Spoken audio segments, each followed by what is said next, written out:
예, 그리고 계속 보니까 참 좋은 것 같습니다. 같이 기도할까요? 네. 하나님, 연약한 그리고 무지한 저희들을 도와주십시오. 하나님을 알 수 있도록, 하나님이 그렇게 주시고자 하는 구원을 받을 수 있도록 하나님 저희들을 이끌어 주시기를 간절히 기도합니다. 하나님의 말씀을 올바르게 전할 수 있게 도와주십시오. 또한 전해지는 모든 말씀이 하나님의 말씀이며 하나님의 살아계심을 확실하게 믿을 수 있도록 또한 도와주시기를 원합니다. 하나님, 참으로 저희들을 불쌍히 여겨주시고 역사하여 주시옵소서. 오직 하나님 앞에 갈 수 있도록 도와주시기를 간절히 구합니다. 비록 죄 많은 저희들이지만 하나님이 주시고자 하는 영원한 축복을 받을 수 있게 자비를 베풀어 주시옵소서. 마치는 시간까지 주님께 의지합니다. 예수님 이름으로 기도드렸습니다. 아멘. 예. 자, 오늘은 화면을 먼저 볼게요. 자, 로마서 1장 18절로 20절인데 우리 어제 잠깐 봤었죠. 자, 읽으면서 설명드리겠습니다. 하나님의 진노가, 즉 하나님의 심판이, 하나님 또 진노하시고 하나님 또 심판하시는 거죠. 하나님이 어디에 대해서 그렇게 진노하실까? 불의로, 아주 나쁜 뜻으로 진리를 막는 사람들. 자, 진리는 하나님이 살아계시다는 게 진리입니다. 하나님은 천지를 창조하고 만물을 다스리고 지금도 살아 역사하시는데 그 하나님이 없다, 이렇게 말하는, 대항하는 사람들의 모든 경건치 않음과 하나님을 무시함과 불의에 대하여, 온갖 죄에 대하여 하늘로 쫓아 나타나나니, 하나님은 당장 심판하지 않지만 하나님이 그 사람을 죽음으로 부르실 때는 반드시 심판이 있다는 말씀인 거예요. 한 번 죽는 것은 사람에게 정하신 것이요 그 외에는 심판이 있으리니. 왜 이렇게 하시느냐? 이유가 있다는 거예요. 이는 왜냐하면 하나님을 알만한 것이 저희 속에 보임이라. 하나님께서 이를 저희에게 보이셨느니라, 나타내셨느니라. 법을 선포하는데 법을 알려주지 않고 법을 지키지 않은 것에 대해서 처벌한다는 문제가 있죠. 미리 공포하고 얘기하잖아요. 하나님도 하나님 믿을 만한 증거를 주셨기 때문에 하나님을 부인하는 것을 하나님이 심판하신다는 거예요. 그 증거가 뭐냐면 첫 번째는 마음속에 있는 거였죠. 그리고 두 번째는 창세로부터 그의 보이지 않는 것들, 하나님의 보이지 않는 곧 영원하신 능력과 신성이 바로 하나님의 능력과 솜씨입니다. 그 만드신 만물에 분명히 보여 알게 되나니 그러므로 저희가 핑계치 못할지니라. 즉 하나님은 믿을 수 있는 증거를 충분히 주시고 우리에게 믿으라 하신다는 거죠. 그 증거가 하나는 마음속에 있고 하나는 눈으로 볼 수 있는 만물이라는 거예요. 이 영화 본 적 있어요? 이 영화 유명한 영화죠. 국제시장. 제가 이 국제시장을 보면서 두 군데 장면에서 제가 울었습니다. 되게 감동적이더라고요. 저 영화는 우리가 잘 아는 대로 6.25 전쟁을 배경으로 하고 있죠. 그 이제 전쟁이 나니까 피난을 가잖아요. 그 북쪽에 있는 분들이 피난을 가는데 피난통이 얼마나 복잡해요. 그 온 가족이 피난 가다가 그만 막내 동생을 피난 때 잃어버려요. 그리고 나머지 모든 가족들은 부산으로 왔죠. 그리고 이제 수십 년이 지나갔죠. 이 이상 가족 찾기 한때 우리나라에 크게 한번 했잖아요. TV에서 보여주고 이렇게 막 피켓 들고 나오고 방송국에서 만나고 울고. 그러니까 이 가족도 당연히 자기 동생을 찾아보려고 전국 방방곡곡을 수소문해도 안 되는 거예요. 아무리 찾아도 못 찾다가 어느 날 방송사에서 연락이 왔죠. 그 동생인 듯한 사람이 미국에 있다고. 미국에. 그래가지고 그 미국에 있는 동생하고 이 한국 부산에 있는 가족들하고 영상 통화로 연결시키는 거예요. 일단은 가족이 맞는지 아닌지를 확인해 봐야 되죠. 그러니까 중간에 사회자가 이렇게 물어요. 저기 혹시 서로 뭐 기억나는 거 있으면 좀 한번 얘기해 보시라고. 그러자 이 부산에 있는 오빠가 뭐라 하냐면 내 동생은요 이름이 막순이요. 막순이는 이 왼쪽 귀 뒤에 사마귀가 있다고. 근데 그 미국에 있는 그 여자분이 요렇게 돌리니까 귀에 사마귀가 정말 있는 거예요. 야, 그 동생 맞잖아요. 근데 한 가지 가지고는 좀 부족하죠. 그러니까 또 다른 뭐 좀 기억나는 증거 없냐 그러니까 동생이 갑자기 막 말을 하는데 영어로 해요. 동생은 너무 어릴 때 입양됐기 때문에 한국말을 몰라요. 그러니까 영어로 막 하다가 갑자기 이 동생이 한국말을 하는 거예요. 떠듬떠듬거리면서 하는데 그 한국말을 듣다가 오빠가 막 울기 시작하는 거예요. 그 말이 무엇이었냐면 오빠와 동생이 마지막 헤어질 때 오빠가 했던 말이에요. 오빠가 동생을 업었었거든요. 애가 어리니까. 그때 이 동생의 오빠가 뭐라 말했냐면 막순아 꽉 잡아라. 꽉 잡아라. 여기 놀러 나온 거 아니다. 여기 운동장 아니다. 꽉 잡아라. 꽉 잡아라. 그걸 막순하고 계속 얘기했던 거예요. 근데 그걸 여동생이 기억한 거예요. 야, 그건 둘만이 아는 그잖아요. 오빠가 울고 그 동생하고 이렇게 만나는 그런 아주 장면이 있어요. 자, 큰맘 먹고 보여줄게요. 자, 한번 보셔요. 맞다. 우리 막스 있는 귀 왼쪽 귀 뒤에 사마귀가 있습니다. My sister Maxine has a mole on her behind her head ear.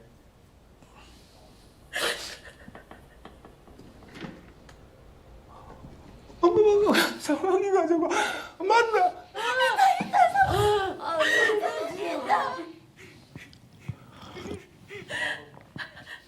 I remember. 또 기억나는 건 Please tell me more. I remember right before we were separated. 헤어지기 바로 전에 My brother told 오빠가 me 한 말이 있습니다. 여 운동장이 아니다. 놀러 나온 게 아니다. 알아? 알아봐이선 꼭 잡아라. 꼭 잡아라. 저로 내 동생 막순아.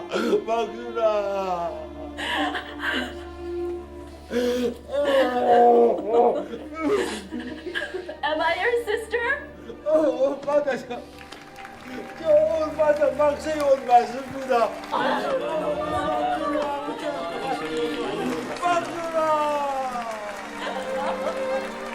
I miss you so much. 이거 보면 사람은 자기의 가족, 그 피부치를 그렇게 찾으려고 그러고 만나면 저렇게 좋아하고 가슴 뭉클하지 않습니까? 이거 아셔요? 하나님도 하나님의 가족, 하나님의 피부치를 찾는다는 거예요. 하나님의 피부치가 누구요? 그게 바로 여러분들입니다. 하나님은 사람을 특별한 존재로 창조하셨죠. 사람에게만 하나님을 닮은 영혼을 주셨죠. 하나님은 사람을 너무 사랑하시고 사람을 찾으시는 거예요. 사람은 에덴 동산에 아담 하와가 범죄하고 난 다음부터 모두 하나님을 등지고 떠나버린 거예요. 그래서 사람들은 하나님 없는 인생을 설계하는 거예요. 심지어 하나님 존재마저 부인하는 거예요. 그리고 자기 생각대로 자기 마음대로 인생을 사는 겁니다. 그리고 그 결국은 파멸이요. 하나님은 그런 우리들을 구원해서 영원한 천국을 주시려고 찾아오신 거예요. 그리고 하나님은 먼저 우리들에게 하나님이 계신다는 증거들을 계속 대셔요. 여러 가지를 대시죠. 무조건 믿어라 하지 않으시잖아요. 그 첫 번째 증거가 바로 우리 마음속에 두신 하나님을 찾는 마음이죠. 우리는 하나님을 본 적이 한 번도 없지만 다급해지면 자기도 모르게 하나님을 찾죠. 평소에 하나님 믿지 않다가도 너무 위급한 상황이 되면 하나님 도와달라고 하나님을 간절히 찾죠. 바로 그것이 하나님을 닮은 영혼이 있기 때문이죠. 영이신 하나님을 찾는 거다 그 말이에요. 종교신 말입니다. 또 하나는 하나님이 만들어주신 만물이죠. 이 철학자 스피노자 아시죠? 이 스피노자가 자신이 이해할 수 없는 것이 도저히 이 세상에서 이해 안 되는 불가사의한 게 두 가지인데 첫 번째는 양심입니다. 참 이게 너무 신기하다는 거예요. 도덕적인 존재죠. 죄에 대해 가책을 느끼죠. 그리고 또 하나가 뭐냐면 밤하늘에 떠 있는 별들이에요. 그냥 떠 있기만 하는 것이 아니라 그것이 하나의 보면 정확한 궤도를 따라 규칙적으로 움직이는 헤아릴 수 없는 수많은 별들. 저 규칙적으로 움직이는 저 수많은 별들은 누가 만드셨을까? 너무 당연하지만 하나님이시죠. 저절로 생겨나는 건 없고 또한 저 하늘의 별들은 인간이 만들 수 있는 능력이 안 되죠. 보면 히브리서 3장 4절에 집마다 지은이가 있으니 만물을 지으시는 하나님이시니라. 보면 집이 저절로 생겨나지가 않죠. 다 누가 설계하고 만든 것처럼 사람은 그 정도까지는 하죠. 이 우주와 그리고 이 지구와 동식물과 이런 모든 만물은 바로 하나님이 만드신 작품인 거죠. 우리들은 하나님이 만든 작품을 조금만 자세히 보잖아요. 하나님의 솜씨에 감탄하게 돼 있다고요. 무엇을 만들 때는 분명한 목적이 있습니다. 그죠? 컵을 만들 때도 목적이 있죠. 물을 마시려고. 마이크도 목적이 있죠. 소리 크게 하려고. 자, 재밌는 거 하나 보여줄게요. 이게 뭐 같아요? 이게 그 유명한 헬리콥터의 알람 시계입니다. 이 헬리콥터 알람 시계는 시간이 딱 되잖아요. 따르릉 울리는 동시에 이 프로펠러가 위로 붕 떠요. 그리고 이 프로펠러가 온 방을 또 돌아다닙니다. 그러면 이 소리를 끄기 위해서 어떻게 됐냐? 일어나가지고 프로펠러 잡아와야 돼요. 잡아와서 여기에 끼워서 눌러야만 소리가 끝나요. 무엇이 느껴져요? 기어코 깨우고 말겠다는 강력한 의지와 목적이 보이죠? 진짜 잘 만들었죠. 뭔가가 그 사람의 아이디어 참 기가 막혀. 솜씨, 목적 다 보이죠. 이건 저절로 되는 게 아니죠. 사람의 솜씨가 느껴지죠. 그죠? 똑같다 그 말이에요. 인간이 만들지 않았던 이 자연 만물을 보잖아요.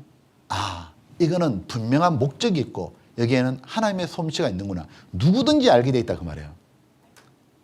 보셔요. 구약 성경 이사야의 45장 18절에 이 유명한 구절입니다. 여호와는 창조주 하나님은 하늘을 the heavens 이 우주를 창조하신 하나님이시며 또 하나가 한번 읽어볼까요? 땅도 조성하시고 견고케 하시되 헛되이 창조치 아니하시고 사람으로 거하게 지으신 자신이라. 여기 땅이 the earth, 지구죠. 즉 하나님은 지구를 만드신 이유가 뭐냐면 가장 기본적인 이유는 사람으로 살게 만들었다는 거예요. 근데 여기 단어를 잘 보셔요. 하나님이 지구를 뭐라 말씀했어요? 조성하시고. 자, 이 조성하시고가 히브리 언어가 야차르입니다. 영어로 formed입니다. 즉 형성하시고 고안해서 만드시고 그 말이죠. 자, 이런 뜻이죠. 하나님은 지구에 사람이 살 수 있도록 조성하셨다고 말이에요. 여러 가지 조건들을. 제가 최근에요. 제 그 집무실에 어항이 하나 생겼어요. 누가 저한테 그 구피 물고기를 주셨어요. 그 구피 물고기를 받아보고 나니까 얘를 키워야 되잖아요. 나 그게 키우는 그렇게 힘든지 몰랐네요. 딱 저절로 크는 게 아니에요, 이게. 나는 물만 있으면 되는 줄 알았는데 그게 아니라 얘를 키우기 위해서는 많은 조건들이 필요해요. 일단 물이 있어야 되죠. 근데 이 물을 깨끗하게 돌려야 돼요. 그러기 위해서는 물을 순환시켜주는 여과기가 필요해요. 그 다음에 온도를 조절해 줘야 돼요. 24도에서 28도를 유지해야 돼요. 온도계도 달아야 되고요. 물을 데펴주는 발열기도 달아야 돼요. 그리고 수초도 줘야 돼요. 산소도 공급해야 돼요. 그리고 때마다 제가 꼬박꼬박 먹이도 줘야 돼요. 보니까 이 구피 하나 살리는 것도 보여줄까요? 이게 제 방에 있는 거 지금요. 제가 오늘 찍은 거예요. 보니까 수초도 넣어줘야 되고 산소도 넣어줘야 되고 여기 온도계 달려있죠. 여기 또 열내는 것도 해야 되고 요 밑에 보여줄까요? 이런 게 모두 필요합니다. 제가 이렇게 살 수 있도록 조성해줘야 돼요. 자, 근데 구피는 모를 거야. 다 해준 거. 밤마다 밥 줘도 모르고. 그죠? 보셔요. 하나님이 이 지구에 사람이 살아갈 수 있도록 수많은 조건들을 준비해 주셨다는 거 아셔요? 사람이 살아가는 데 필요한 게 많이 있죠. 태양도 필요하고 공기도 필요하고 물도 필요하고 때때로 적절히 비도 와야 되고 이런 조건들이 몇 가지냐. 과학자들이 말하기를 최소한 20만 가지 이상 돼야 돼요. 19만 9,990가지 있어도 딱 한 가지 태양만 없어도 지구는 전멸입니다. 식물이고 동물이고 인간이고. 근데 생각해 보셨어요? 태양이 그냥 있어야 되는 게 아니에요. 태양이 만약 지금보다 너무 가까우면 어떻게 돼요? 지구는 다 타 죽어버려요. 더 멀어지면 어떻게 돼요? 얼어 죽어요. 보니까 있어야만 되는 게 아니라 정확하게 조정되어 있어야 돼요. 거리가 1억 5천만 킬로 떨어져 있어야 돼요. 또한 보면 태양이 이렇게 있잖아요. 지구가 이렇게 있잖아요. 지구가 가만히 있으면 안 돼요. 어떻게 되냐면 지구는 돌아야 돼요. 회전을 해야 돼요. 지구가 왜 돌아야 돼요? 안 돌면 어떻게 돼요? 뭐라고요? 안 돌면 우리가 돌아버려요. 왜냐하면 지구가 안 돌잖아요. 그럼 어떤 일이 벌어져요? 이쪽은 계속 태양빛을 쬐는 거예요. 맨날 낮이에요. 다 타 죽어요. 이쪽은 맨날 밤이고 얼어 죽어요. 그래서 지구가 이렇게 하루에 한 바퀴 도는 거예요. 그래서 낮과 밤이에요. 겨울에 붕어빵 먹죠. 붕어빵 돌려야 돼요. 그래야 골고루 익는다고. 그죠? 그리고 붕어빵 돌릴 때 맨날 돌리는 게 아니지 이렇게. 적절히 익고 돌리고 하잖아요. 돌아도 이걸 자전이라 그러죠. 돌아도 지금의 속도보다 너무 빨리 돌아도 안 되고 천천히 돌아도 안 돼요. 지금보다 너무 빨리 돌면 어떻게 될까요? 자다 깨다. 맨날 낮밤이 돌아가는 거예요. 한 달에 한 바퀴 돌면 어떻게 돼요? 한 달 동안 낮이고 한 달 동안 밤이에요. 너무 신비한 게 뭔지 알아요? 지구는 하루에 딱 한 바퀴 돈다는 거예요. 그걸 지구의 자전이라 그러죠. 속도가 정확하죠. 시속 1660km, 23시간 56분 4초. 또 하나 보면 너무 기막힌 게 뭐냐면 이거 한번 보여줄까요? 이게 신기하다고요. 요렇게 떨어져야 되고요. 안 돌면 이래야 된다고요. 그래서 정확하게 요렇게 돕니다. 아, 처음부터 사람이 살도록 딱 조정했다는 걸 알 수 있어요. 그리고요. 또 하나가 뭐냐면 이거 보셨어요? KBS 보여주더라고요. 기울기 23.5도, 지구축이 23.5도 기울은 거 아시죠? 이렇게. 이걸 뭐라고 하냐면 절묘한 기울기, 기적 같은 리듬이라고.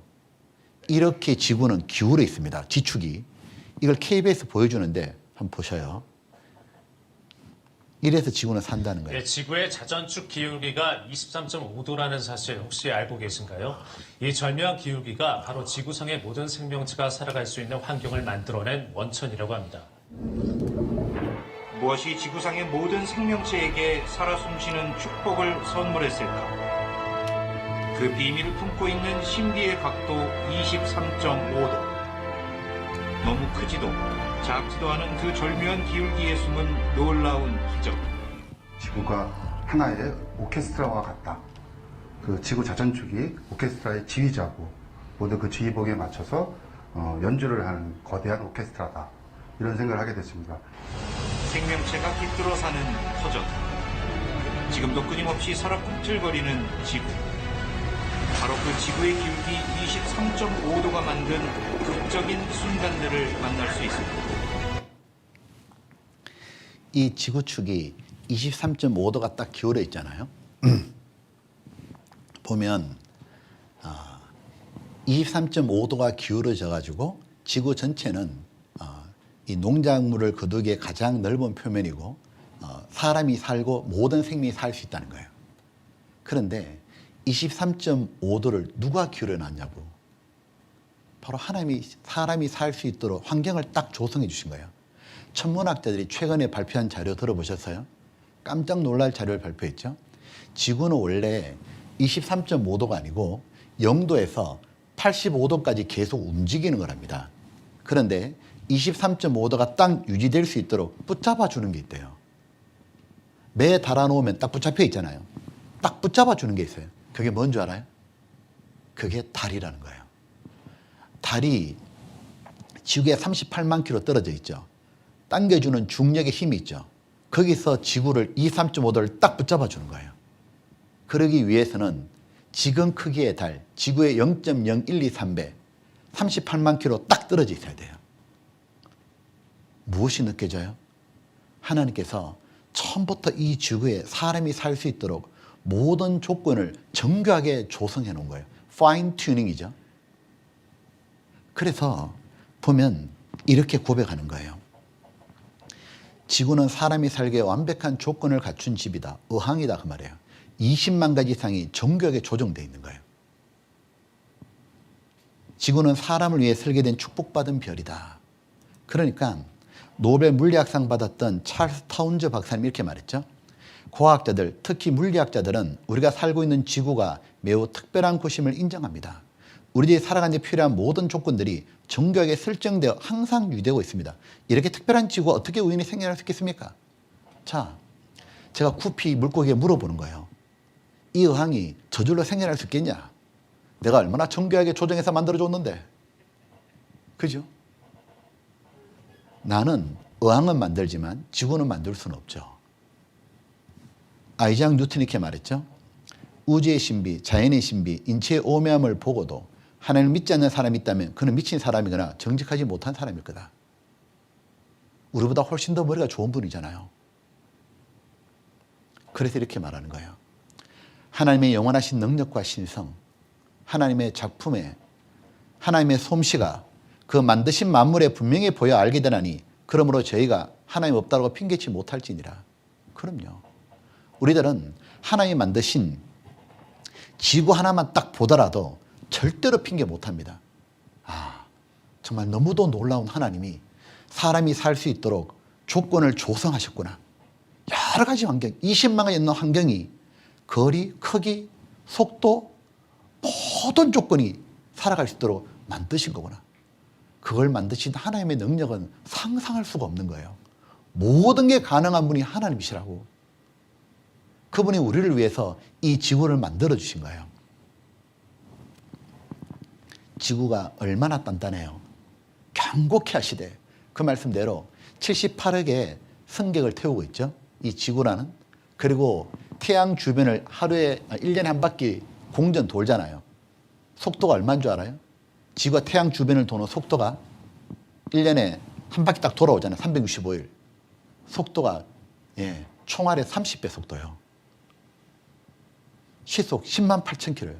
엄청 빠른 속도로 돌아요. 근데 불타지 않잖아요. 하나님께서 이 지구에 사람이 살 수 있도록 완벽한 조건을 딱 만들어 주신 거예요. 그렇기 때문에 누구든지 간에 교회 한 번도 안 다녔다 할지라도 하나님 계시는구나. 자기가 다급하면 하나님을 찾고 하나님 만드는 만물을 보면서 다 느낄 수 있는 거예요. 그럼에도 불구하고 사람들은 하나님을 안 믿으려고 해요. 왜 안 믿으려고 하는지 아세요?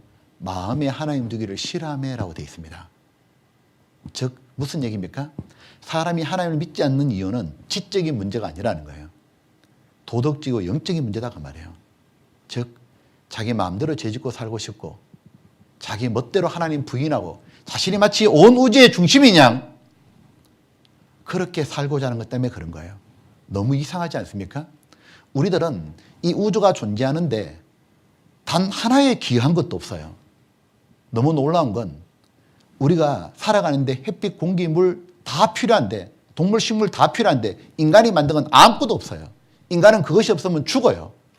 그런데 그걸 모두 만들어주신 하나님을 싹 부인하고 그리고 자기가 뭐죠? 하나님인 척하는 거예요.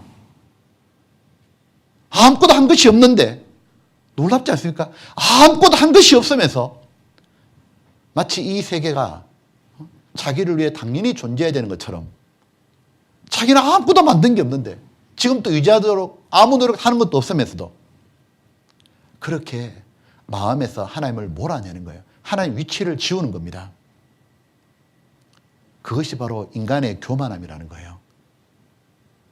하나님은 그런 우리의 교만한 마음과 삐뚤어진 마음을 아시기에 우리의 마음의 생각을 바로잡고 확실하게 믿을 수 있도록 또 하나 주신 증거가 바로 성경이죠.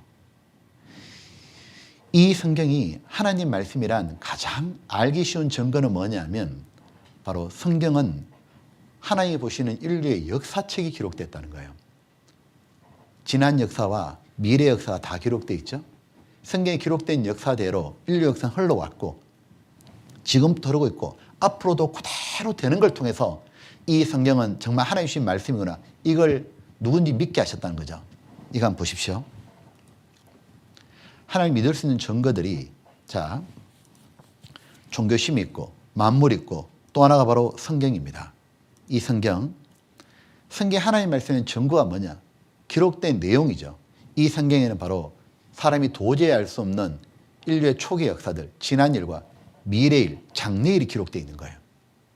이렇게 세상에 어떤 책에 지난 일과 미래일이 기록되어 있던 거예요. 세상에 단 한 권도 없죠. 왜요? 이것은 사람이 알 수 있는 범위가 아니에요. 10만이 아는 범위잖아요. 성경에는 지난 일과 미래일이 기록되어 있고 그리고 이걸 다른 말로는 하나님 보시는 인류의 역사책이죠.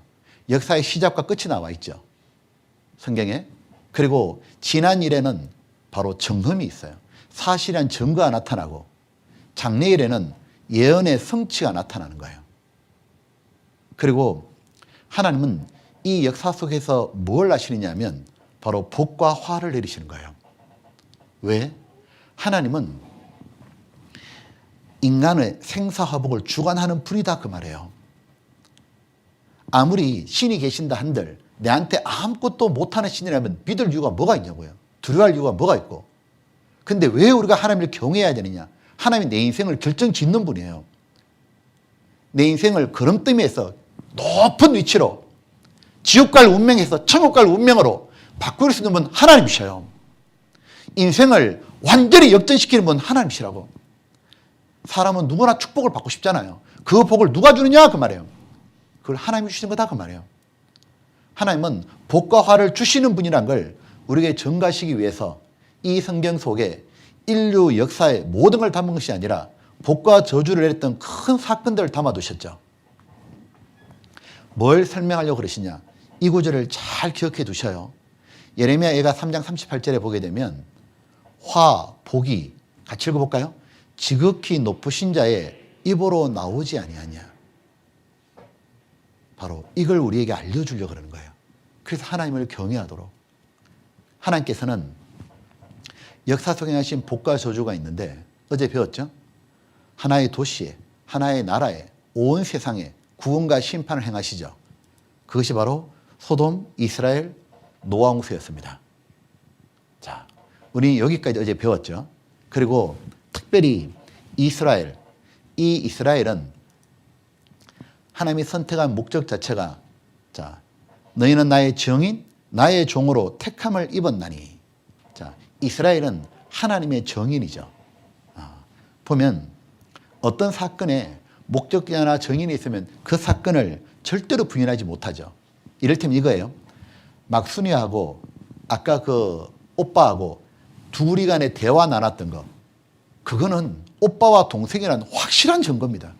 그걸 누가 부인하겠냐고.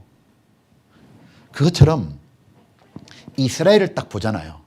아, 이스라엘은 정말 하나님의 살아계신을 증거하고 또 하나는 이스라엘은 정말 복과 저주를 하나님이 내리시는구나 확실히 알 수 있다 그 말이에요. 그런데 이스라엘은 하나님께 복받기보다는 큰 저주를 받죠. 왜? 자신이 선택한 거예요. 저주를. 지금부터 2000년 전에 하나님은 그들에게 영생의 복을 주시려고 예수 그리스도를 보내주셨는데 어처구니없는 행동을 했죠. 그들은 예수님을 버려요. 유대인들은 예수님을 버리고 저주를 선택했잖아요. 그리고 당당히 말했죠. 예수님을 죽이는 죄값에 대해서 우리와 우리 자손에게 돌릴지어다. 사람이 모르면 함부로 말하지 않습니까? 어떻게 그렇게 할 수 있을까? 어떻게 영생을 주는 주님이 오셨는데 그분을 거절하고 세상의 저주를 선택할까? 선택한 결과 나라가 망하고 2000년간 저주 받았잖아요. 근데 우리 시대도 그런 분들이 얼마나 많아요. 예수님 믿자고 구원 받으셔야 됩니다. 거듭나셔야 됩니다. 예수님이 천국을 보내주는 분입니다. 아무리 말해도 거절하죠. 그리고 스스로 저주를 선택합니다. 뭐라 말합니까? 지옥 가도 내가 한다고. 내가 지옥 가겠다고. 어떻게 그렇게 어처구니없는 말을 하죠? 이스라엘 백성들이 자신들이 예수님을 배척하고 2000년간 저주받은 것을 만약에 봤다면 2000년 전에 예수님을 향해서 그 피를 우리와 우리 자손에게 돌릴지어다. 그 뱉었던 사람들, 자기들이 뱉었던 말 때문에 기절해버릴 거예요. 우리 시대도 똑같은 일이 벌어지지 않습니까? 참, 왜 그럴까? 왜 그렇게 배척할까요? 이유는 간단하죠. 정말 죽으면 지옥에 간다는 걸 몰라요. 사람들이 진짜 문제가 뭐냐면 죽고 난 다음을 모른다는 거죠. 더 큰 문제는 뭐냐? 아예 죽음 다음에 관심도 없다는 거예요. 참 이상해요. 하나님은 계속 천국 지옥 얘기하는데 사람은 계속 귀를 기울이지 않아요. 자기하고 아무 관계없다 생각하는 거예요. 심지어 성당을 다니고 교회를 다니고 하나님을 믿는다는 사람들조차도 내세를 안 믿는 사람이 참 많아요. 정말 자신들이 내세를 믿는다면, 천국 지옥 있다고 믿는다면 내가 진짜 구원 받았을까? 내가 그냥 이렇게 그냥 교회만 다니고 성당만 다녀도 천국 갈 수 있을까? 진짜 내가 구원 받았을까? 천국 지옥이 정말 믿는다면 자기 구원 문제를 확실히 할 거 아니에요. 근데 교회를 다녀도 자기 구원 문제를 대충 넘어간다니까요. 왜? 성경이 사실인 걸 몰라요. 성경대로 모든 말씀이 정말 그대로 된다는 걸 진짜 몰라요. 그냥 막연하게 생각하는 거예요. 그거 아셔요? 성경의 모든 말씀은 다 진실이고 성경 말씀 그대로 다 된다는 것. 그래서 성경이 하나님 말씀이에요. 하나님은 이 성경이 모두 사실이고 성경 말씀 그대로 된다는 걸 확실히 믿게 하려고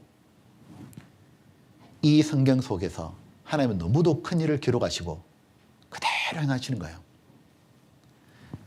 사람은 큰 일이 벌어지면요, 지나가다가도 다 쳐다보죠. 저게 뭔 일이래? 하나님은 우리 모두에게 정말 믿음을 주시려고 너무도 큰 일을 성경에 기록하시고 그대로 행하신 거예요. 도저히 사람이 할 수 없는 큰 일 말이에요. 그것이 무엇이냐면 이스라엘이 2000년 만에 나라를 되찾은 거예요. 1948년 5월 14일 날 이스라엘 나라를 딱 되찾았거든요. 그리고 70년이 지났죠. 지금의 이스라엘은 초강국으로 싹 바뀌어 있는 거예요. 1948년 5월 14일 그 전에만 해도 세계 지도에 이스라엘 지도가 없어요. 21세기에 최고의 기적이 무엇입니까? 이 사회학자들이 발표를 짜겠죠. 1위가 뭐냐면 이스라엘이 나라를 되찾고 회복된 거예요. 왜냐하면 그건 전부 후만 사건이라는 거예요. 있을 수가 없다는 거예요. 왜 그러냐 그러니까 뭐 이렇게 컴퓨터가 발명되고 우주선 타고 달에 갔다 오고 이건 과학이 발달하면 되는 거죠. 스마트폰도 과학이 발달하니까 별게 다 나오잖아요. 기술이 발달하면 되는 건데 이스라엘이 회복되는 완전히 안 된다는 거예요. 인간이 도저히 할 수 없다는 거예요. 이유가 뭐냐? 지금까지 역사를 보잖아요. 한 나라가 다른 나라에서 멸망을 당하잖아요. 그리고 지배를 받잖아요. 500년 딱 지나가면 그 민족이 없어져요. 침략했던 민족이 모두 흡수돼 버려요. 동화돼 버려요. 민족이 사라져요. 근데 이스라엘 희한하죠. 나라가 망하고 2000년이 지나갔어요. 더군다나 자기 땅에 살지도 못했죠. 전 세계 뿔뿔이 흩어졌는데 어떻게 민족이 없어지지 않았냐. 이게 첫 번째 기적이고 더 놀라운 기적은 자기 땅에 딱 돌아온 거예요. 2000년 만에. 그리고 자기 땅에 돌아와서 나라를 되찾고 지금 너무 강한 나라가 되어 있는 거예요. 이걸 가지고 이해를 할 수가 없다 그 말이에요. 자, 이거 한번 보셔요.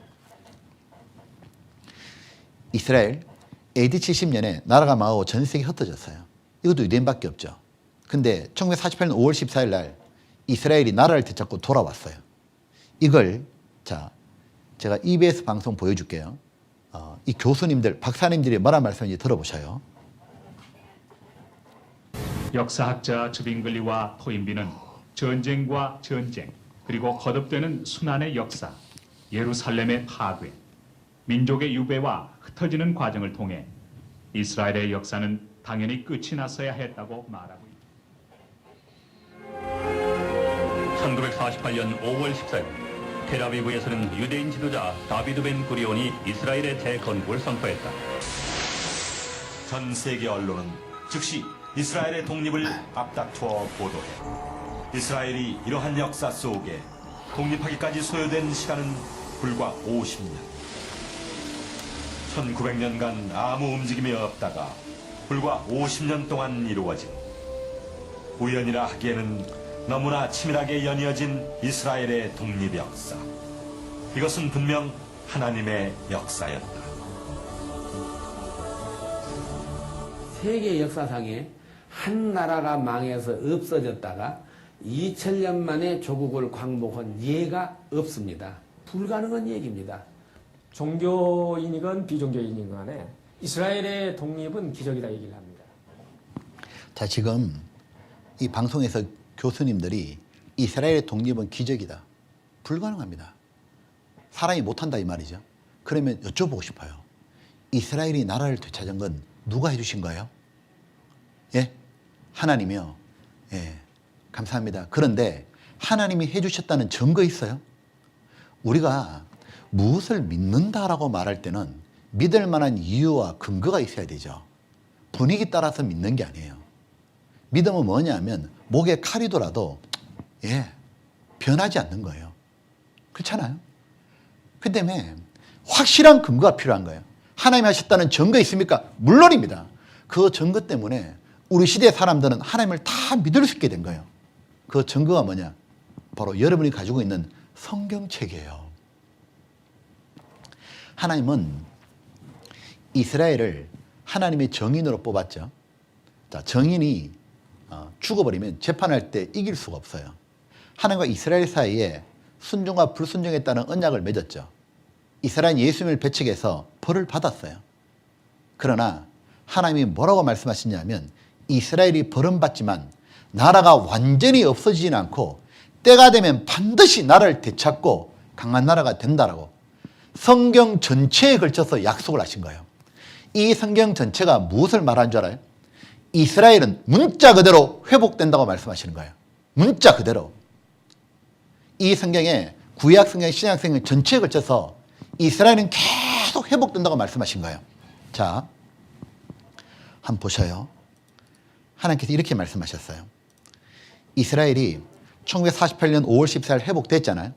근데 회복되기 전에 수천 년 전부터 하나님의 약속, 예언이 있었어요. BC 1500년이니까 지금으로 치자면 3500년이죠.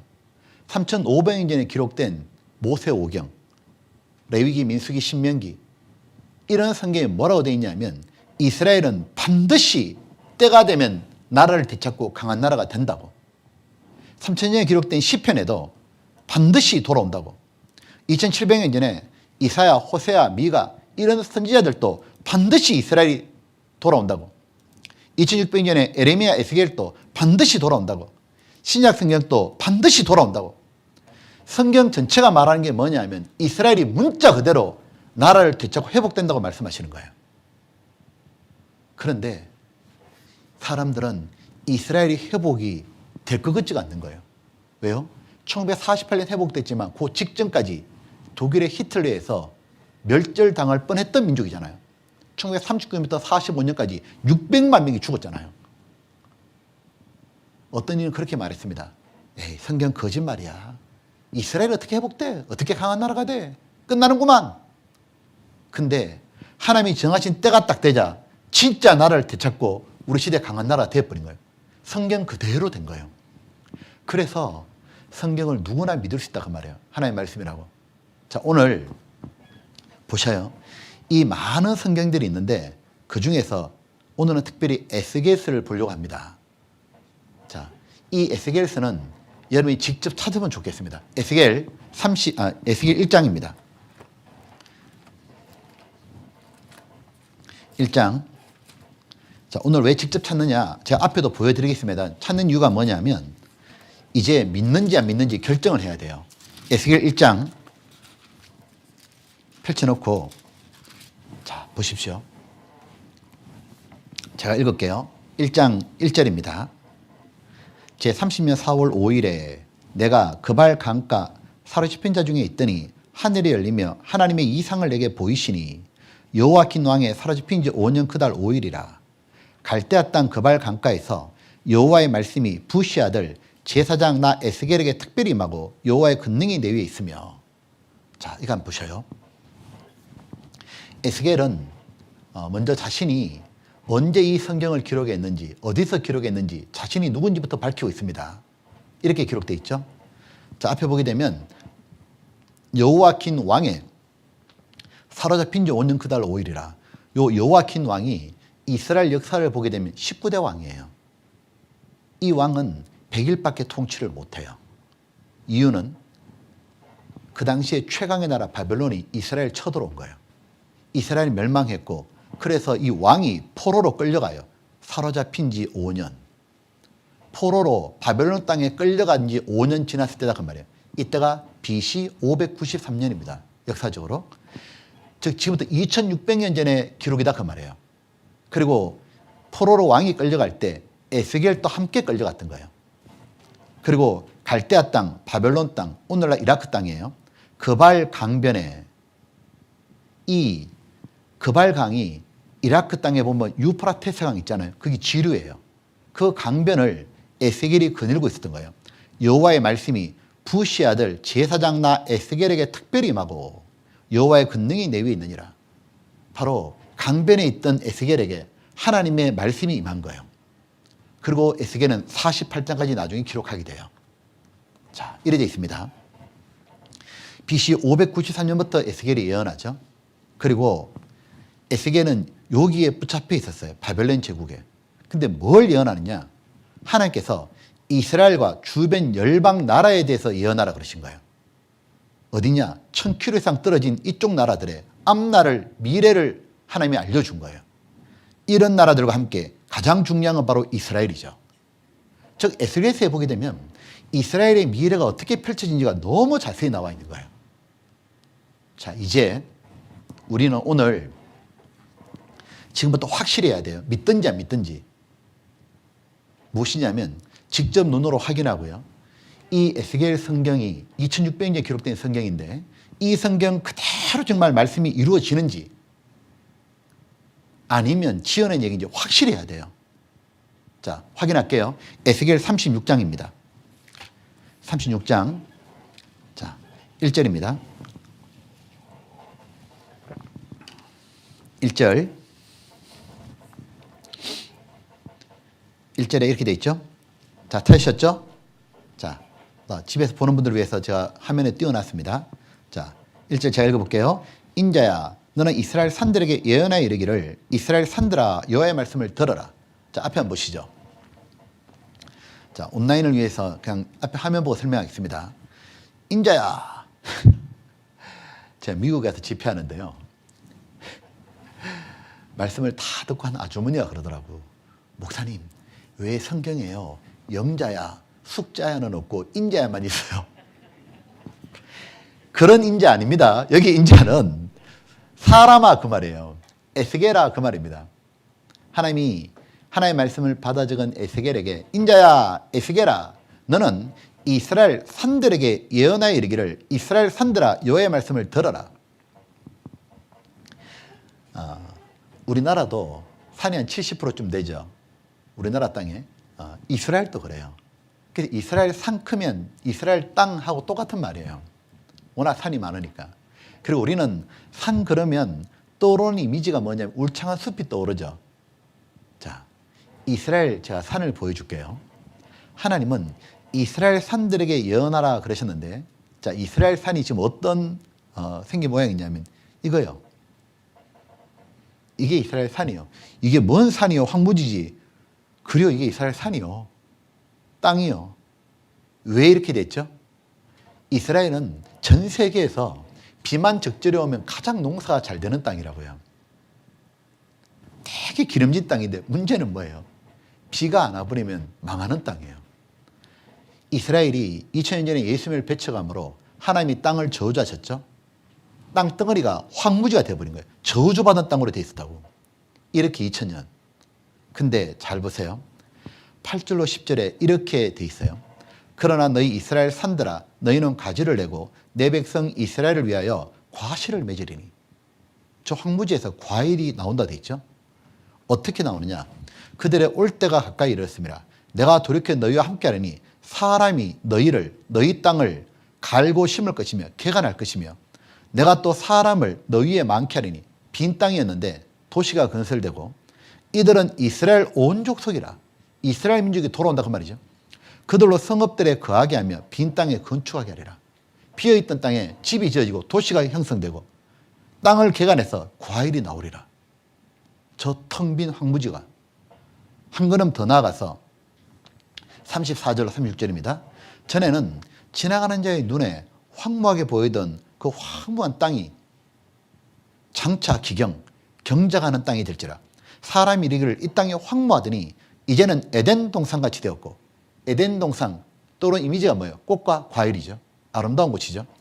황량하고 적막하고 무너진 성읍들에 성벽과 거민 주민이 있다리니 도시가 건설되죠. 너희 사면에 남은 이방 사람이 나 여호와가 무너진 곳을 건축하며 황무한 자리에 심은 줄 알리라. 나 여호와가 말했으니 이루리라. 자, 여러분 물어볼게요. 이 예언이 이 땅에서 이루어지는 게 가능해요? 불가능해요? 자, 여기 3분 다 물어볼게요. 이게 인간적으로 가능해요? 불가능해요? 불가능합니다. 혹시 있잖아요. 2000년 동안 내버려둬서 황무지가 되리라. 그럼 어쩌면 잘하면 될지도 몰라요. 그죠? 근데 성경은 문자 그대로 다 이루어져야 돼요. 어떤 분이 이렇게 말하고 있잖아요. 에이, 그 뭐 성경은 해석하기 나름이죠. 귀에 걸면 귀걸이, 코에 걸면 코걸이. 모르니까 그렇게 하시는 말씀이에요. 성경은 그런 책이 아니에요. 하나님의 말씀이기 때문에 말씀 그대로, 문자 그대로 다 이루어지는 거예요. 이 성경이 이루어지기 위해서는 어떻게 됩니까? 이스라엘 민족이 자기 나라 되찾고 돌아오기 전까지는 황무지로 있어야 돼요. 빈 땅이라 해야 돼요. 근데 이스라엘 민족이 돌아와서 뭐 해야 돼요? 그들이 땅을 개간하고 거기에 과일을 심고 에덴 동산처럼 바뀌어야 되고 그리고 도시를 건설해야 돼요. 근데 그것이 불가능하다 그 말이에요. 1948년 5월 14일 날 이스라엘이 기적적으로 독립하고 자기 땅을 돌아왔지만 문제는 그 땅을 개간하고 꽃과 과일나무 심어봐야 다 말라 죽어버려요. 왜냐하면 그 당시에 이스라엘 땅은 황무지죠. 더군다나 비가 적절히 안 왔던 거예요. 1년에 강우량이 250mm가 안 돼요. 섭씨 40도가 넘는 더운 땅이에요. 한두 차례 비 와봐야 다 땅속으로 파고들어요. 다 말라 죽어버린다고 식물이. 안 되는 거예요. 그래서 여러분 이스라엘 땅하고 이렇게 국경이 붙어있는 나라가 이집트죠. 이집트는 이스라엘 땅에서 걸어서 갈 수 있어요. 근데 그 이스라엘하고 붙어있는 이집트 땅이요. 폭동이 자주 벌어지죠. 이유가 뭐냐? 식량 폭동이에요. 한때 이집트가 식량 자급률이 1%밖에 안 돼요. 그만큼 농사가 안 된다 그 말이에요. 근데 붙어있는 땅이 이스라엘 땅이야. 벌어진 땅이에요. 그 이스라엘 땅에 이스라엘 민족이 돌아와서 이렇게 되겠냐 그 말이에요. 이해가 안 된다고 이게요. 근데 나 여호와가 말하였으니 이루리라. 여호와 뜻이 뭔지 알아요? 여호와 꼭 기억해 두셔요. 여호와는 하나님의 이름인데 사람은 이름에는 뜻을 넣잖아요. 자기 이름도 뜻이 있죠. 여호와는 뭐냐면 세상을 창조한 분이란 뜻이에요. 그러면 이 세상을 창조하신 분은 우주, 하늘 이 모든 걸 만든 분은 못할 게 없죠. 다른 말로 하면 전능자다 그 말이에요. 모든 게 가능하신 분이에요. 그분이 우리 곁에 계시는 거예요. 그리고 여호와 뜻은 뭐냐면 바로 신실하다. 약속을 반드시 지키는 분이다 그 말이에요. 언약을 반드시 말씀하시면 지키는 분이다 그 말이에요. 그래서 우리가 얼마든지 믿을 수 있는 거예요. 하나님은 자기 이름 걸고 딱 말했죠. 나 여호와가 말했으니 이루리라.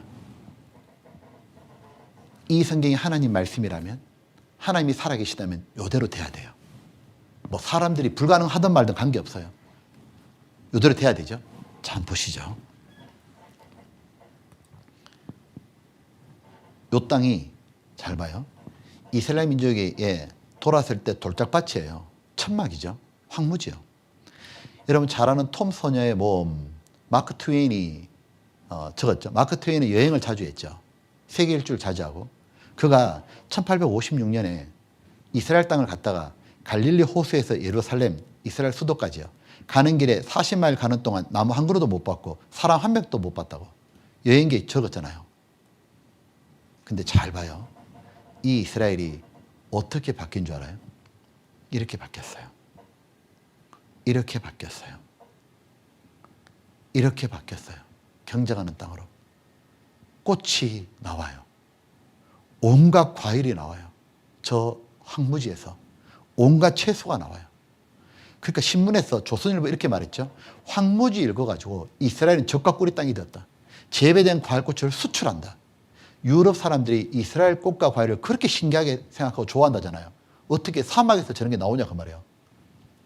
불모지였는데 바나나 감귤을 생산하고 수출하는 거예요. 도대체 이게 어떻게 된 건지 거예요. 이스라엘 땅을 여행하다 보면 그 비결을 알게 돼요. 바로 스프링쿨러. 물을 공급한 거예요. 이스라엘이 나라를 되찾고 국가사업 1호가 뭔지 알아요? 전 국토에 수도 파이프라인을 까는 거예요. 이스라엘 북쪽에 가면 갈릴리 호수라고 헐몬산, 높은 산에서 물이 계속 내려서 고이는 호수가 있어요. 그 갈릴리 호수의 그 물을 전 국토에 공급하기로 결정한 거예요. 그래서 황무지 사막 지역에 수도 파이프라인을 쫙 깔아요. 그 다음 어떻게 하냐? 땅을 개간해. 꽃과 나무 심어요. 거기에 물을 뿌려요. 그렇게 해서 바뀐 거예요. 자, 보셔요. 여기 보면 나무 하나 딱 심어놓고는 수도꼭지 하나씩 물 떨어지게 해놨죠. 기가 막힙니다. 이걸 보고 우리나라가 본딴 게 뭐예요? 새마을운동이에요. 잘 아시죠? 자, 이건 다 제가 찍은 겁니다. 그래서 제가 갔다 왔다는 죄송합니다. 죄송해요 정말. 자, 그리고 조선일보 신문에 이렇게 돼 있죠. 사마귀 연못대리라는 이사야 예언이 실현된 겁니다. 이사야는 아까 에스겔보다 100년 전에 활동했죠. 2700년 전에. 이사야에 어떤 예언이 나오느냐 하면 이스라엘 민족이 돌아와가지고 이스라엘 땅 덩어리가 바뀌는데 특별히 사막에서 연못과 샘이 나와서 온갖 나무가 나온다고 되어 있는 거예요. 요대로 된 거다 그 말이야. 이걸 누가 적었냐? 잘 봐요. 네게브 사막이 녹화된 건데 연세대 대학원장인 박준수 교수님이 여기 가보고 실은 거예요. 97년도 8월 달에 조선일보 신문에 이렇게 사막이 녹화된다고. 자, 이스라엘이 나라를 되찾고 난 다음에 처음의 모습입니다. 참 초라하죠? 근데 어떻게 바뀌었냐? 잘 보십시오. 이렇게 바뀌었어요. 이곳이 이렇게 바뀌었어요. 이곳이 이렇게 바뀌었어요. 이렇게 바뀌었어요. 도시가 건설된다 그랬죠. 주민들이 생긴다 그랬죠. 이렇게요. 현대식 건물들로 절벽에 쫙 들어서 있습니다. 그러니까 하나님께서 이스라엘 회복에 대해 주신 예언은 성취되고 있습니다. 이 시대에 이루어지고 있습니다. 1948년 5월 14일 날. 자, TV에서 하는 거 한번 보여드릴게요. The seas are now open to the seekers of the promised land. The refugees from memories of war-scarred Europe land in a country already in the grip of bitter racial strife. 유대인들에게 이스라엘은 자신의 고국이었고 고탄과 충성 속에서도 이들은 이 땅을 옥토로 일구어 갔다. 자갈과 스피질로 덮인 땅, 이곳이 바로 이스라엘이다. 바로 이 땅에서 우리는 이스라엘 농업의 기적을 목격하게 된다. 더구나 그들은 애당초 목초지였던 곳을 경작한 것이 아니었다. 황무지 한 복판에서부터 한 뼘씩 녹지를 만들어 갔다. 그렇게 일기 시작한 녹색 바람은 마침내 남쪽 사막 지역까지 잠식해 들어갔던 것이다. 장미, 리아트리스, 리노리움, 겔루베라 등등 사막에서 자란 꽃, 그래서 향기가 더 좋은 것만 같은 이 꽃이 유럽인들에게는 더욱 신비로울지 모른다.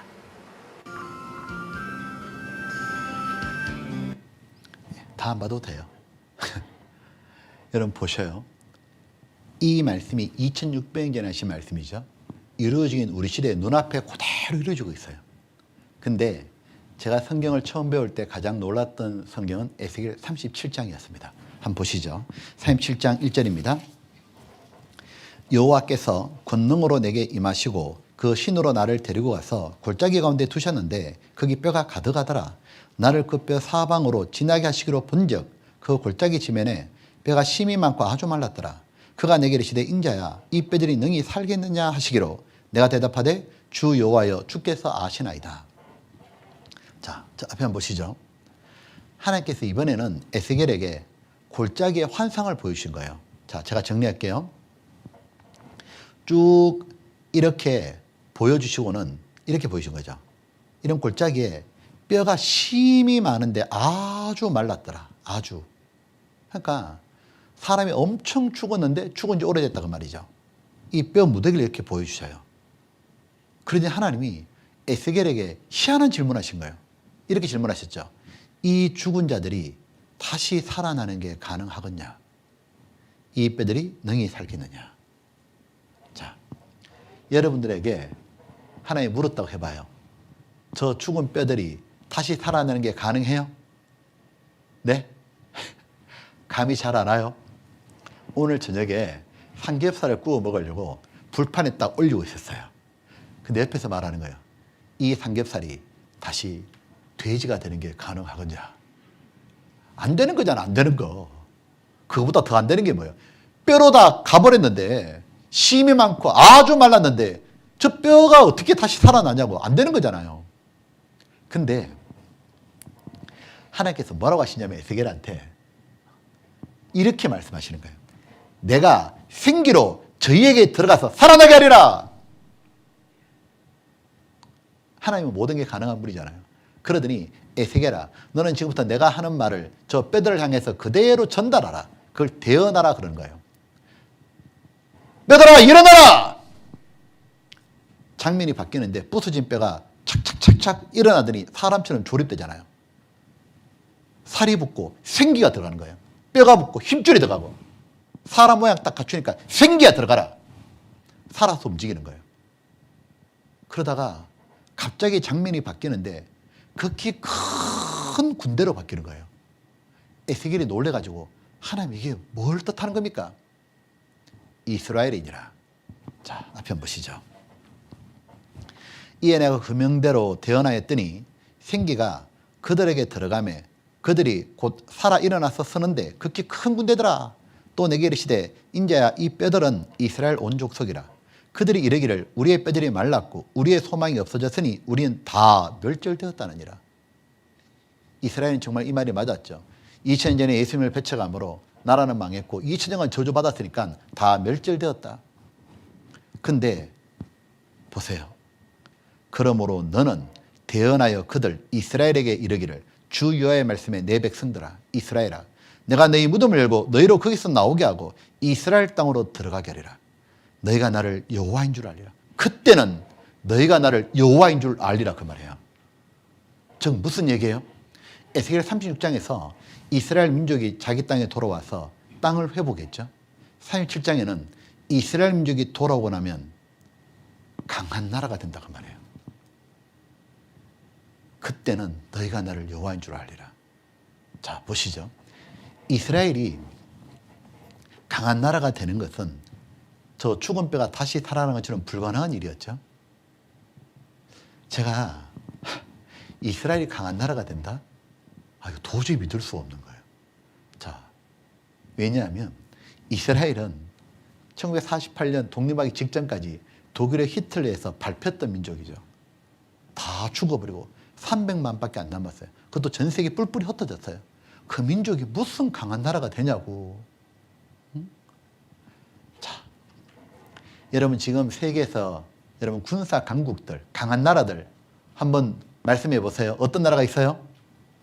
미국, 그죠? 또요? 러시아, 또요? 중국, 또요? 거기에 일본, 제 생각에는 일본 못 들어갑니다. 이유가 뭔지 알아요? 우리 시대 군사 강국이 강한 나라가 되기 위한 조건이 몇 가지가 필요해요. 첫 번째, 핵폭탄을 보여야 돼요. 핵을 가져야 못 건드린다니까요. 근데 핵무기 보유한 나라가 10개쯤 된다 그러죠. 그 중에 어디가 있냐? 이스라엘이 들어있는 거예요. 이스라엘은 우리가 2002년도 월드컵 할 때 그때 이미 핵무기가 400개 있다 그러잖아요. 수소폭탄도 가지고 있고. 어떻게 그럴 수 있어요? 예. 핵을 개발했던, 핵폭탄을 개발했던 아인슈타인이 유태인입니다. 그리고 이스라엘은 두 번째 군사 조건을 또 갖추고 있죠. 요즘에 군사력은 병력으로 따지는 게 아니죠. 최첨단 무기를 가져야 돼요. 그러니까 나라마다 스텔스 비행기, 핵잠수함, 레이저 방공막 이런 거 하잖아요. 근데 이스라엘은 군사 기술 바탕으로 경제를 일으킨 나라예요. 그러니까 핵심 군사 기술의 원천 기술은 유대인이 가지고 있다고 그러잖아요. IT, 최첨단 분야죠. 나노, 생명공학, 세계 최강의 유대인이죠. 유대인은 너무 작은데 진짜 희한해요. 땅덩어리는 강원도밖에 안 돼요. 세계 0.2%밖에 안 되는데 야 어떻게 강한 나라가 될까? 세 번째가 뭐냐면 군사 강국이 되기 위해서는 이게 있어야 돼요. 각 나라마다 적의 동태를 살피기 위해서 첩보기관을 풀죠. 그래서 나라의 어떤 정보도 막 가져오고 하잖아요. 세계 최고의 첩보기관은 어딜까? 누가 그러더라고. CIA라고. 왜? 영화를 하도 많이 봐가지고. 미국의 CIA인 줄 알았는데 아닙니다. 그 2등입니다. 2등. 1등이 어딘 줄 알아요? 그 조그만 나라 이스라엘의 모사드라는 거예요. 얼마나 뛰어나죠? 미국 대통령의 백악관 집무실에서 이메일도 빼냅니다. 어제 신문 본 적 있어요 혹시? 이스라엘이 모사드가 얼마나 뛰어났냐면 지금 중동은 이란과 이스라엘 앙숙이거든요. 그러니까 이란이 꿈이 뭐냐면 핵무기를 개발하는 거예요. 왜? 핵무기 만들어서 이스라엘 정리하고 싶은 거예요. 핵으로 날려버리고 싶은 거예요. 미국은 이란에 핵 개발 못하게 하잖아요. 근데 그 핵무기를 개발하려고 했던 과학자들을, 이란 핵과학자들을 모사드가 모두 암살해 죽여버렸잖아요. 그게 어제 신문에 나왔는데? 그러니까 이란 또 열받잖아요. 자기들만 죽냐? 좋다. 이스라엘의 주요 요인을 암살하려고 풀었어. 자기들 첩보기관 모이스라고. 모이스 풀었는데 모이스 돼버렸어. 아무것도 없다고 말이에요. 성공을 못 하잖아요. 그치? 못 믿겠다는 표정이에요. 이 보셔요. 보여줄게요. 여기 보면 동아일보 신문이죠. 이스라엘 핵무기 400개 보유하고 있다 돼 있죠. 그러면 군사기술 바탕 첨단산은 우뚝 섰고 IT 나노 생명학 세계 최강 이스라엘 모사드가 세계 제일이라고. CIA 2등이요. 2등. 이스라엘 정보국의 클린턴 미국 대통령 이메일을 도청해내죠. 모사드가 미국 통신업체 통해서 백악관 컴퓨터에 집어넣어버린 겁니다. 요게 2020년 11월 30일 신문이요. 이스라엘의 핵과학자 제거작전 미션 임파서블 저리 가라다. 싹 정리해버린 거예요. 차례대로 폭탄 태우라고 다 죽였잖아요. 오토바이 가가지고 폭탄 붙이고 가가지고 눌러버리고. 이스라엘 대 이란 요인 암살 그림자 전쟁. 이란은 족족 실패고 모사드는 다 성공이고. 보면 그리고 실제로 이스라엘 전쟁을 했잖아요. 아랍국들 왜 이스라엘 두려워하나? 아랍이라는 나라가 어디예요? 이스라엘 중심으로 뺑 둘러있는 알라신을 믿는 회교국가가 아랍국가예요. 기본 14개 나라죠. 사우디, 이란, 이라크, 이집트, 시리아, 레바논 쫙 있잖아요. 근데 이 아랍 나라가 이스라엘 왜 두려워하나? 5차례 중동 전쟁 한 번도 이스라엘이 패한 적이 없어요. 막강한 군사력을 보유하고 있죠. 자, 이게 뭔지 알아요? 어떤 만화인 줄 알아요? 해병대에서 보여주는 만화예요. 해병대 나온 분 있어요, 혹시? 이런 만화 본 적 없어요? 해병대 홈페이지가 딱 들어있어요. 뭐냐면, 제가 설명을 미리 해줄게요. 이스라엘이 1948년 5월 14일에 독립을 했잖아요. 했는데, 다음날 바로 전쟁 터졌어요. 왜 전쟁 터졌냐? 이스라엘이 이래 된 거예요. 봐요. 유대인들이 팔레스타인 마구 모여들어 원래 아랍인과 민족 분쟁이 격화됐다. 너희들이 뭔데 여기로 오느냐? 이스라엘 땅에 오랫동안 살고 있던 아랍 사람들이에요. 이스라엘이 뭐라 말해요? 원래 여기는 2000년 전에 우리 땅이야. 2000년 만에 돌아오고 난 다음에는 이거 원래 우리 거야. 그러니까 아랍 사람이 나가겠냐고. 말 따지는 소리 하지 마라. 2000년 동안 우리가 살았다. 나가라. 못 나간다. 전쟁 붙은 거예요. 딱 근데 문제는 뭐냐면 이스라엘은 혼자잖아요. 아랍 나라들은 모두 다 형제 국가로 생각하는 거예요. 그래서 주변 나라 같이 도와주는 거예요. 그래서 어떻게 되냐? 해외 그 외신들이 2000년 만에 나라를 되찾은 기적 같은 나라 이스라엘. 이제 하루 만에 멸망하게 생겼다고 이제. 이스라엘이 뭐 능력이 뭐가 있겠냐고. 멸망할 줄 알았는데 그 1차 중동 전쟁 때 결과가 어떻게 되냐. 그래 돼 있죠. 이게 너무 재밌습니다. 그러자 아랍연합군들은 이틀 뒤인 오늘 이스라엘 침공했다. 그게 바로 1차 중동 전쟁입니다. 건방진 이스라엘을 몰아내자.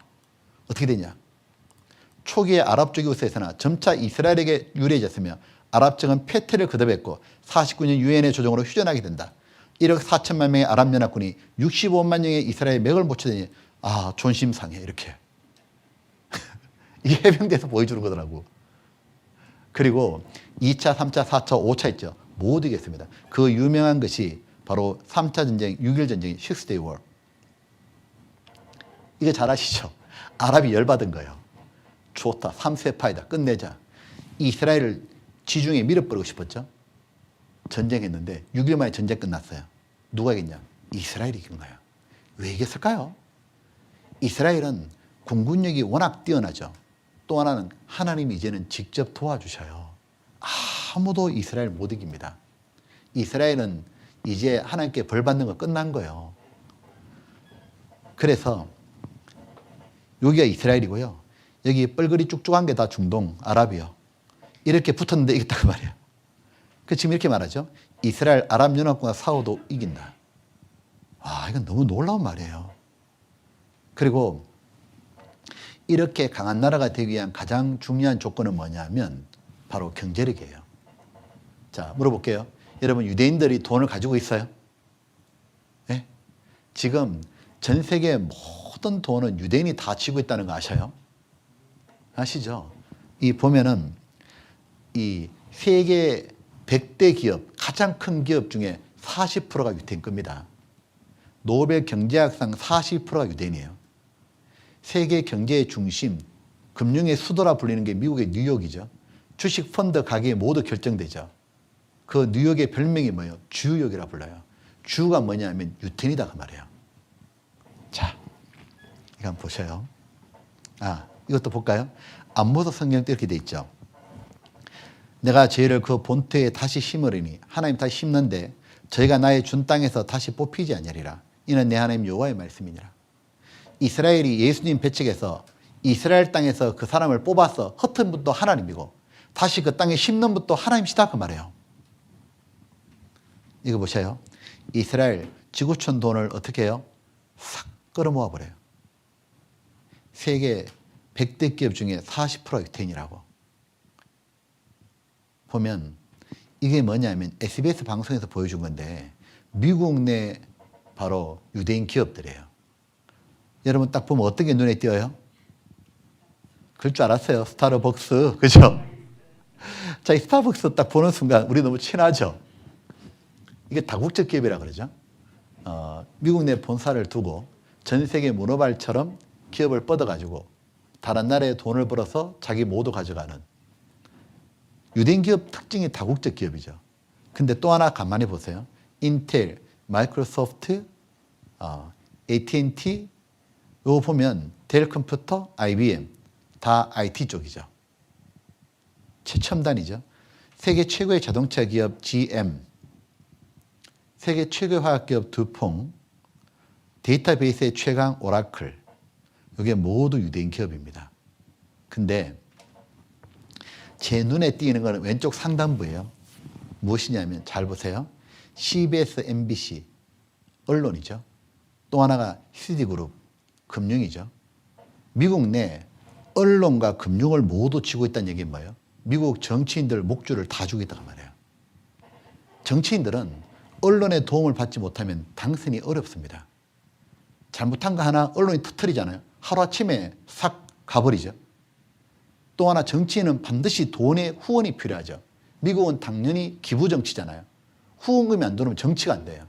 그러니까 미국 내 언론과 돈을 모두 유대인이 가지고 있으니까 미국 정치인들은 모두 유대인 편을 들 수밖에 없어요. 자, 한번 보시죠. 좀 더 보여줄까요? 여러분 익숙한 것 CNN, CBS, 폭스 모두 유대인이 사줍니다. 그리고 뉴욕 타임즈도 마찬가지죠. US Today, MBC, CNBC, 월스트리트 저널 전부 다 유대인 겁니다. 그러니까 언론을 유대인이 다 쥐고 있으니까 정보 다 쥐고 한다는 거예요. 여러분 잘 아는 기업이죠. 구글, 페이북, 마이크로소프트, 유튜브 모두 유대인 겁니다.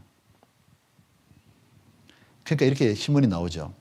정치 후원금이 보면 여기 전부 다 이 정치 후원금 다 유대인이 밀어주는 겁니다. 돈이. 유대인 네트워크에 강화할 힘이 있죠. 금융, IT, 영화, 언론. 영화는 굉장히 영향을 미칩니다. 사람 각인에 대한 생각에 맺히잖아요. 다 쥐고 온다는 거예요. 한겨레 신문 이걸 밝히더라고요. 돈줄진 유대인, 미국 정치 주물럭거린다. 돈만 가지고 있는 게 아니죠. 미국 언론도 장악한 거예요. 이스라엘 비판하면 반유대주의 낙인이 딱 찍히죠. 미국 의회 행정부, 국회와 행정부 유태인 손에 놀아난다. 워싱턴, 유대인이 밑보이면 못 살아납니다. 이스라엘 로비가 너무 강하다 그 말이에요. 동아일보 신문이죠. 이거 작년도 건데 유대계 큰손 미국 의회 국회를 쥐었다 폈다 하면 선거 판도까지 바꿔버린다고. 즉 유대인에게 잘못 보이면 국회의원 못 된다 그 말이에요. 국회의원만 못 됩니까? 미국 내 유대인이 얼마나 크냐. 2%밖에 안 살거든요. 근데 미국 전체를 다 흔들어요. 특별히 대선 후보에 충성서약 받는다. 이게 뭔 뜻이냐면 대선 후보는 트럼프, 바이든 대통령 후보를 말하죠. 이런 사람들이 미국 내 유대인 그 단체가 있어요. 제일 큰 게 에이펙이에요. 이 유대인 단체에 찾아가 가지고 반드시 친이스라엘 정책을 펼치겠습니다. 이스라엘은 아랍 간의 갈등이 많잖아요. 그 문제가 터지면 미국은 반드시 이스라엘 편에 들어서 이스라엘 보호하고 이스라엘 편에 서겠다고 그거 서약을 해요. 야, 엄청나지 않아요? 민주당의 오바마였죠. 이 흑인이 어떻게 당선됐을까? 한겨레 신문이 밝히죠. 오바마 뒤에 랍비가 있었다고. 랍비가 뭐예요? 이스라엘 지도자예요. 호칭이에요. 에이펙. 찾아가서 도와달라고. 트럼프가 대통령 될 줄 몰랐죠. 근데 그는 에이펙 가서 이렇게 말하죠. 저는 이스라엘 사랑한다고. 지금 바이든이 지금 당선자잖아요. 물론 더 지켜봐야겠죠. 미국은 확실히 결정은 나지 않았죠. 근데 미국은 트럼프가 된 바이든에 관계없어요. 모두 이스라엘 편이에요. 조 바이든은 이스라엘의 친구로 여겨진다. 바이든이 자녀가 3명이잖아. 근데 모두 유대인하고 결혼시켰잖아요. 아시죠? 여기 보면 아들 둘, 딸 하나인데 모두 유대인과 결혼했죠. 그리고 바이든은 지금까지 항상 이스라엘의 유대인 지원에 적극 힘을 써왔어요. 유대인 행사에 참석했죠. 자기는 유대인은 아니지만 시온주의자. 나는 시온주의자가 뭐냐면 이스라엘을 회복시키는 게 시온주의예요. 자기는 적극적으로 도왔다 그 말이에요. 그래서 이스라엘 네타냐후가 이스라엘 대통령이에요. 미국 바이든과 통화했죠. 당선 딱 되고 난 다음에 양국 관계는 특별하다고. 트럼프나 바이든 누가 되는 관계없어요. 2%밖에 유대인이 미국에 안 사는데 미국을 주었다 폈다는 겁니다. 미국은 전 세계를 주었다 폈다는 나라죠. 2000년 전에 로마 이래로 가장 강한 나라가 미국입니다. 미국은 전 세계를 잡고 있는 패권 국가입니다. 중국이 상대가 안 된다고요. 그 큰 미국이 전 세계를 움직이는데 그 미국을 쥐고 흔드는 게 유태인이니 결국 유태인이 뭐예요? 전 세계를 주었다 폈다는 말이에요. 1800만 유대인. 보면 이건 놀라운 자료예요. 유태인 파워. 다윗의 별이 세계를 지배한다. 이게 유대인 국기잖아요. 막강한 자본력으로 선진국 정치, 경제, 언론을 장악했다. 이렇게 될 거라고 누가 생각했겠어요? 불과 70년 전만 해도 끝장나는 민족인 줄 알았는데 국제 정치, 경제를 제패하는 유태민족 돈으로 목을 쪼여라고. 이거 보셨어요? 세계에서 제일 큰 부자가 어디예요? 빌 게이츠 아닙니다. 미국의 록펠러가 제일 큰 부자라 그러잖아요. 록펠러가 이거 어마어마한 부자야 하여튼. 근데 록펠러 돈이 얼마인 줄 알아요? 이거 TV에서 보여주더라고. 록펠러 그룹의 재산이 삼성이 200조래요. 자산이. 록펠러가 1경 2천조요. 1경이 얼마냐? 10,000조요. 10,000조. 그러니까 끝탈이도 안 돼요. 이게 삼성이. 록펠러보다 더 큰 부자가 유럽에 살아요. 로스차일드 가문이에요. 둘 다 유대인이에요. 록펠러든 로스차일드든. 로스차일드 돈이 얼마인 줄 알아요? TV에 나오더라고. 재산이 얼마쯤 될까? 놀라지 마요. 5경에서 6경이에요. 5경. 5경이 얼마요? 50,000조요. 감이 안 오죠? 우리나라 1년 예산이 500조쯤 넘죠. 우리나라 100년 예산을 그게 로스차일드 돈이에요. 우리나라 100년 운영할 수 있습니다. 세계 경제 10위인 우리나라를 100년 동안 이 가문이 운영한다고. 그러니 유대인이 뭐 했습니까? 유럽과 미국 금융계를 다 장악한 거예요. 전 세계 인구의 0.2%밖에 안 돼요. 근데 금융, 과학, 문화, 언론, 식량 절대적인 부와 권력을 행사하는 거예요.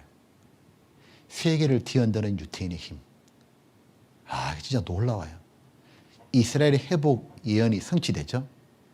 이스라엘 역사와 예언의 성취라 딱 말하는 거예요. 자, 보시죠.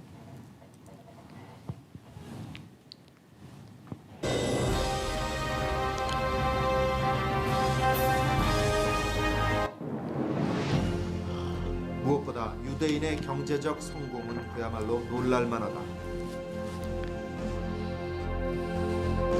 세계적으로 유명한 기업들 가운데 유대인이 설립했거나 경영을 맡고 있는 곳은 일일이 헤아릴 수 없을 정도이다.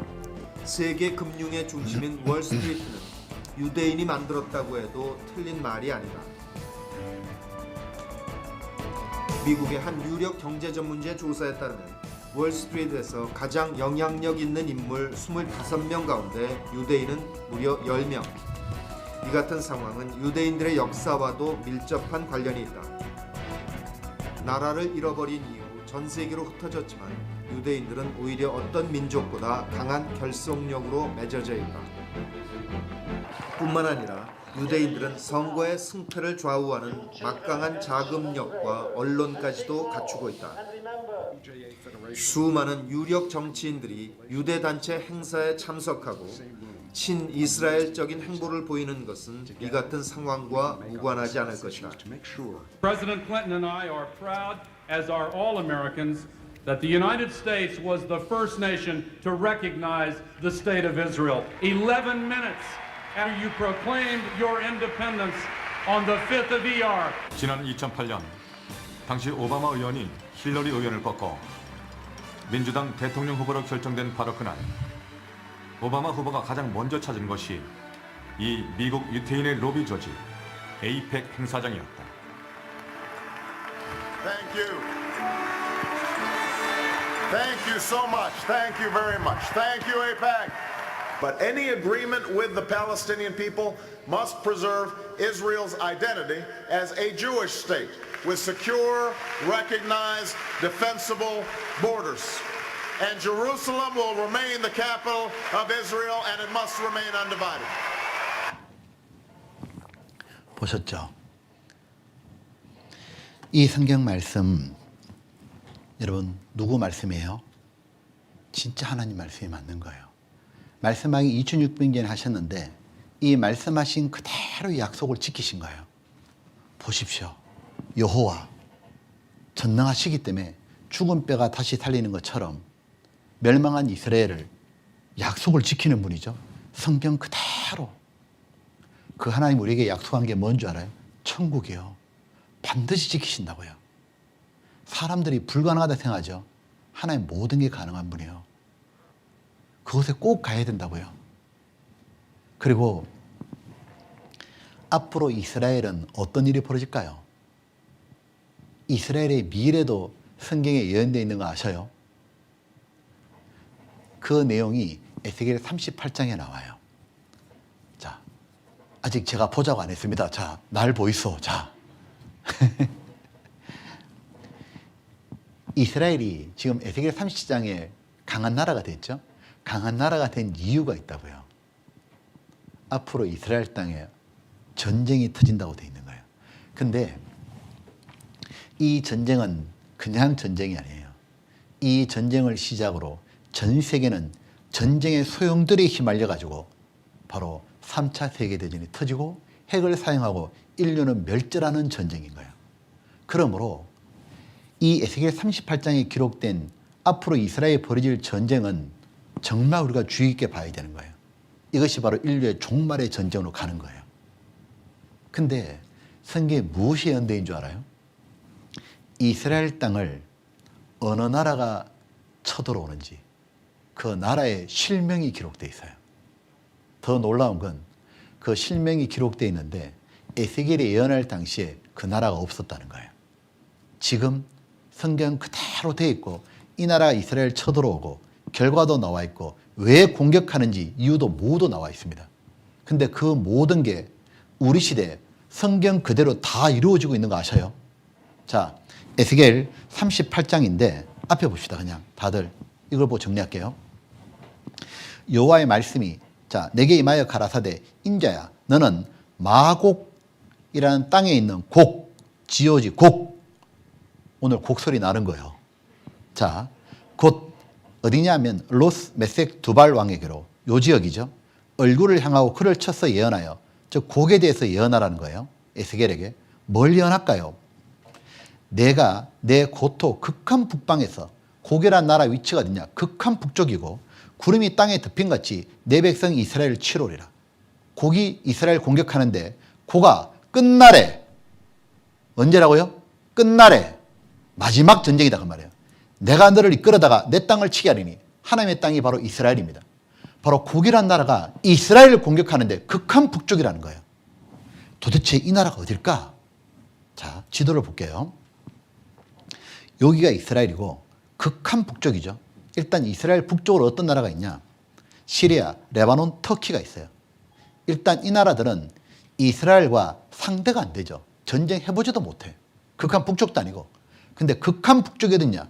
곡이란 나라가 있다는 거예요. 이 나라가 어딜까? 바로 러시아입니다. 소련입니다. 자, 마곡 땅에 있는 곡 그랬죠? 소련의 옛 이름이 마곡이에요. 그리고 여기에 위치가 정확하게 표현되어 있죠. 로스, 메색, 투발. 이것이 모두 러시아죠. 로스, 러시아죠. 메색, 모스크바죠. 투발, 토볼스크. 바로 러시아의 정확한 지명을 말하고 있는 거예요. 바로 러시아였던 거예요. 근데 러시아라는 나라는 에스겔이 살던 당시에 없던 나라예요. 1400년 뒤에 등장해요. 근데 오늘날 러시아가 이스라엘 딱 공격하면 됩니다. 보십시오. 또 하나 고가 너는 스스로 예배하되 너와 내게 모인 무리들이 다 스스로 예배하고 너는 그들의 대장이 될지어다. 즉 곡이 혼자 공격하는 게 아니고 무리들을 데려오는데 곡이 대장이라는 거예요. 그럼 쫄병들은 누구냐? 방패와 투구를 갖춘 군사력을 갖춘 바스, 구스, 붓, 고멜과 그 모던 때와 극한 북방의 토갈마 족속과 그 모던 때 그 많은 백성의 무리를 너와 함께 끌어내리라. 러시아가 이 5개의 나라와 함께 이스라엘 공격한다는 거예요. 근데 요 나라가 어디냐? 자, 영어 성경을 볼게요. 바사가 페르시아인데 페르시아가 여러분 아시는 대로 1935년에 나라 이름을 바꾸죠. 이란입니다. 페르시아를 이란으로 바뀌었죠. 이란과 구스가 어디죠? 이디오피아, 붓이 리비아 모두 실존하는 나라죠. 고멜이 게르만 족속, 토갈마 터키 족속을 말하는 거예요. 자, 지도를 볼게요. 러시아가 바로 이런 나라인 거예요. 이란, 이디오피아, 리비아 위에 터키가 있죠. 아마 게르만 족속은 동유럽이라고 거라고 생각됩니다. 이렇게 해서 러시아가 완전 사방에서 이스라엘을 공격해 온다고 말해요. 그런데 이 나라들이 너무 신비하게도 모두 러시아하고 너무 친하죠. 중동에서 제일 러시아와 친한 나라가 이란이죠. 원래 이란은 친미 국가인데 돌아섰었죠. 러시아로 지금. 이디오피아 6.25 전쟁 때 우리나라 도와줬잖아요. 근데 러시아하고 친해졌죠. 리비아 러시아 해군 기지가 건설돼 있죠. 터키하고 러시아는 항상 밀월 관계죠. 동유럽은 러시아의 밑에 있었죠. 자, 볼게요. 이거 너무 신기하다니까요. 러시아 푸틴이 강대국 위상 되찾자 군사력 증강해라. 이 러시아는 가난한 나라인데 군사력만 냅다 키우는 거예요. 푸틴 핵전력 강화하라.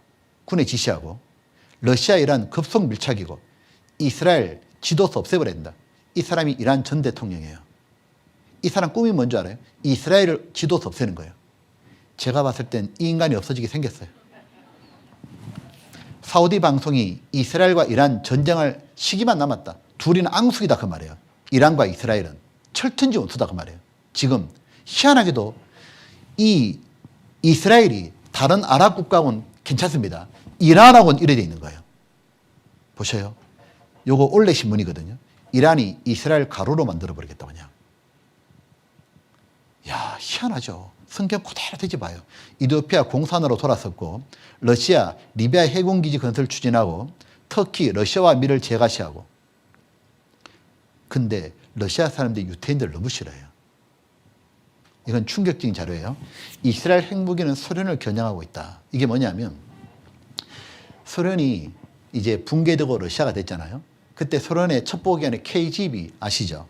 근데 그 KGB에서 비밀 문서가 드러났는데 이스라엘의 핵무기가 많았잖아요. 근데 이스라엘 핵무기가 아랍 나라들에 대해서 향하고 있는 게 아니라 러시아 본토를 향하고 있다고 쫙 발표한 거예요. 아니, 쟤네들이 왜 러시아를 향하고 있냐? 왜 우리나라에다가 핵을 향하고 있냐? 뭐라고 되어 있는 줄 알아요? 이스라엘은 에스겔 38장을 문자 그대로 믿고 있다. 이렇게 되어 있죠. 세계 백과사전에 러시아 연방, 러시아가 언제 나라가 됐냐? 에스겔이 예언하고 1400년 뒤다 그 말이에요. 그때 비로소 러시아가 나타나요. 더 놀라운 사실이 이겁니다. 러시아는 원래 1917년도에 공산혁명이 일어났죠.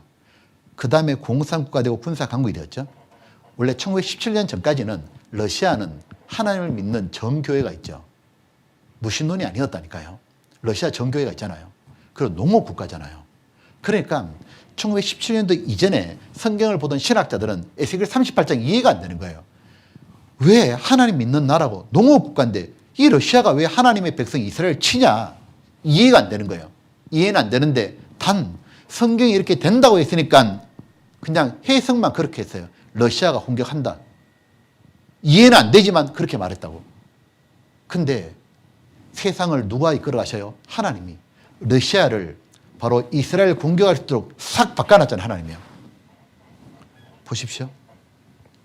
참 예언은 성경 말씀밖에 없다 이렇게 말하는 거예요. 자, 들어보셔요. 에스겔 예언자는 마지막 날에 목이 끄는 많은 군대가 북방에서 나타날 것이라고 경고했습니다. 대부분의 학자들은 이 침략군이 러시아가 이끄는 연합군이라는데 의견을 같이 하고 있습니다. 고대 메섹은 오늘날의 모스크바를 이루고 고대 두발은 오늘날의 토볼스크를 말합니다.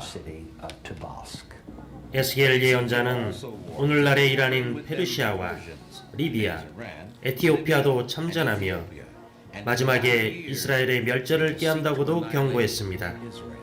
성경 속에 예언된 사건들은 계속 현실로 나타나고 있습니다. 2000년간 성경 예언은 섬뜩할 정도로 정확했습니다. 보세요. 끝에 성경 예언은 섬뜩할 정도로 정확했다고. 근데 제가 진짜 섬뜩한 거 말씀드릴게요.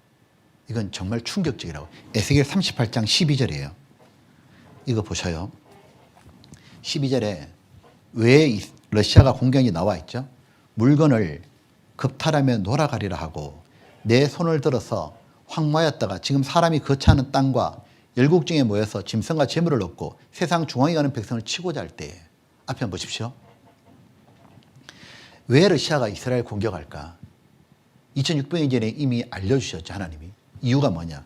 러시아가 이스라엘의 물건을 겁탈하며 노락하리라. 빼뜬다 그 말이잖아요. 도대체 이스라엘에 무슨 물건이 있길래 러시아가 이걸 탐내는 걸까? 잘 보세요.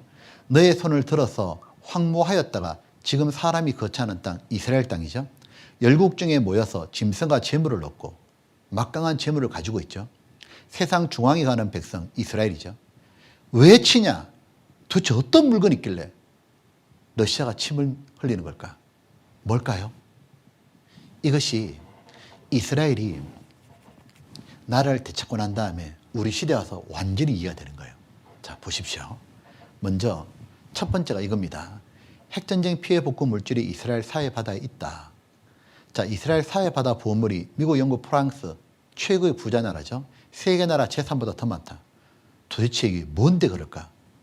보면 이스라엘은 사해라는 바다가 있어요. 죽을 사자예요. 죽은 바다. 왜? 물고기 한 마리도 못 살아요. 요게 다 소금이에요. 다른 바다에 비해서 염분이 5배가 더 많아요. 아무 생명체, 물고기가 없어요. 죽은 바다로 불리거든요. 그래서 소금 덩어리고 사람이 떠요, 이렇게. 저도 가봤는데 떠요. 그리고 소금 덩어리요. 눈에 이 사해바다 물이 들어가잖아요. 눈을 못 떠요. 아파가지고. 아무 쓸데없는 바다인 줄 알았는데 이스라엘 나라를 되찾고 난 다음에 저 바닷물 퍼가지고 정류를 시켜보니까 남은 게 뭐냐? 엄청난 게 들어있는 거예요. 보물인 거예요. 핵전쟁 피해 복구 물질이 들어있는 거예요. 세계 공업 원료에 가장 중요한 원료가 족이 들어있는 거예요. 제일 비싼 바다예요. 사해는 더 이상 죽은 사해바다가 아니다. 무진장한 자원의 보고다. 우라늄까지 캐는 사해죠. 그런데 이 사해보다 더 놀라운 일이 벌어진 거예요. 이것이 섬뜩하다고 말해요. 뭐라고 되어 있냐면, 자, 2016년도, 2013년, 2010년 이런 자료죠. 뭐라 되는지 잘 보십시오. 천연가스 대박 맞은 이스라엘. 적과 꿀 대신 오일가스 대박이다. 천연가스 노단지 앉은 이스라엘. 자원 빈국 이스라엘 땅에 땅 밑에 엄청난 석유가 있다. 2,400억 배럴. 사우디에서 세계 2위 수준이다. 이게 뭘 말하냐면 이스라엘은 중동에 있는 나라잖아요. 다른 중동에 있는 아랍 국가들은 금은 황금, 석유가 모두 나오죠. 이스라엘은 석유가 안 나오는 거예요. 석유가. 이스라엘도 독립하고 난 다음부터 제일 또 신경 썼던 게 뭐냐면 에너지 확보예요. 석유를 확보해야 돼요. 석유가 있어야 전기도 켜고 다 할 거 아니에요.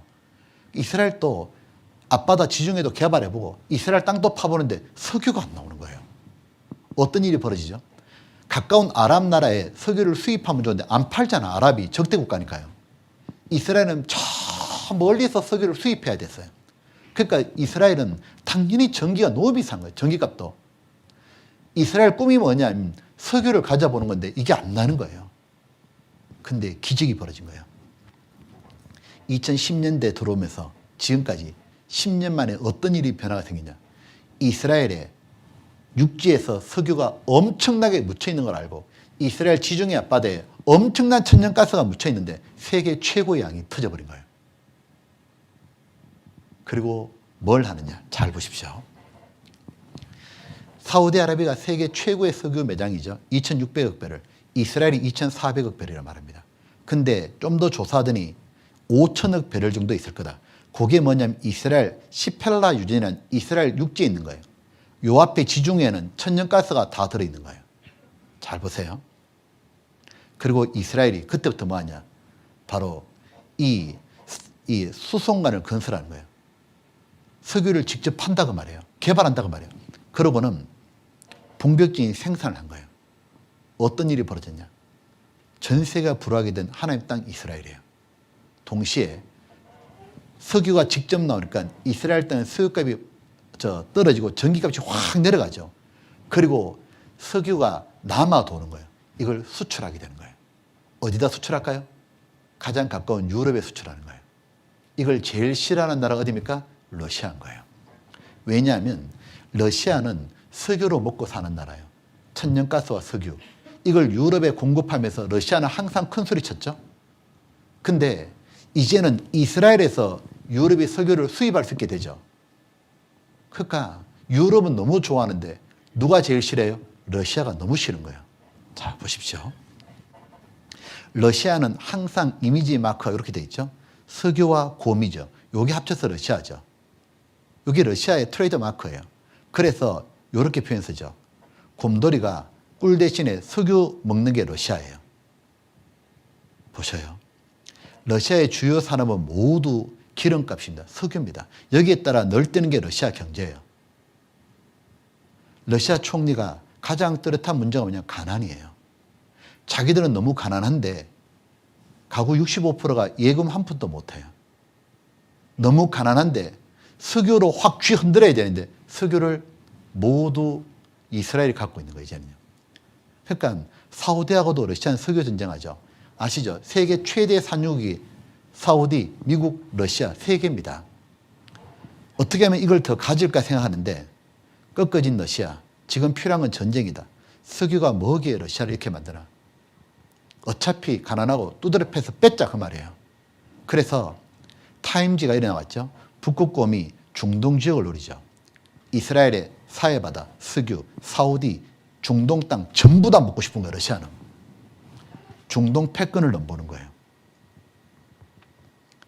이걸 시작으로 세계는 마지막 전쟁에 돌입하는 거예요.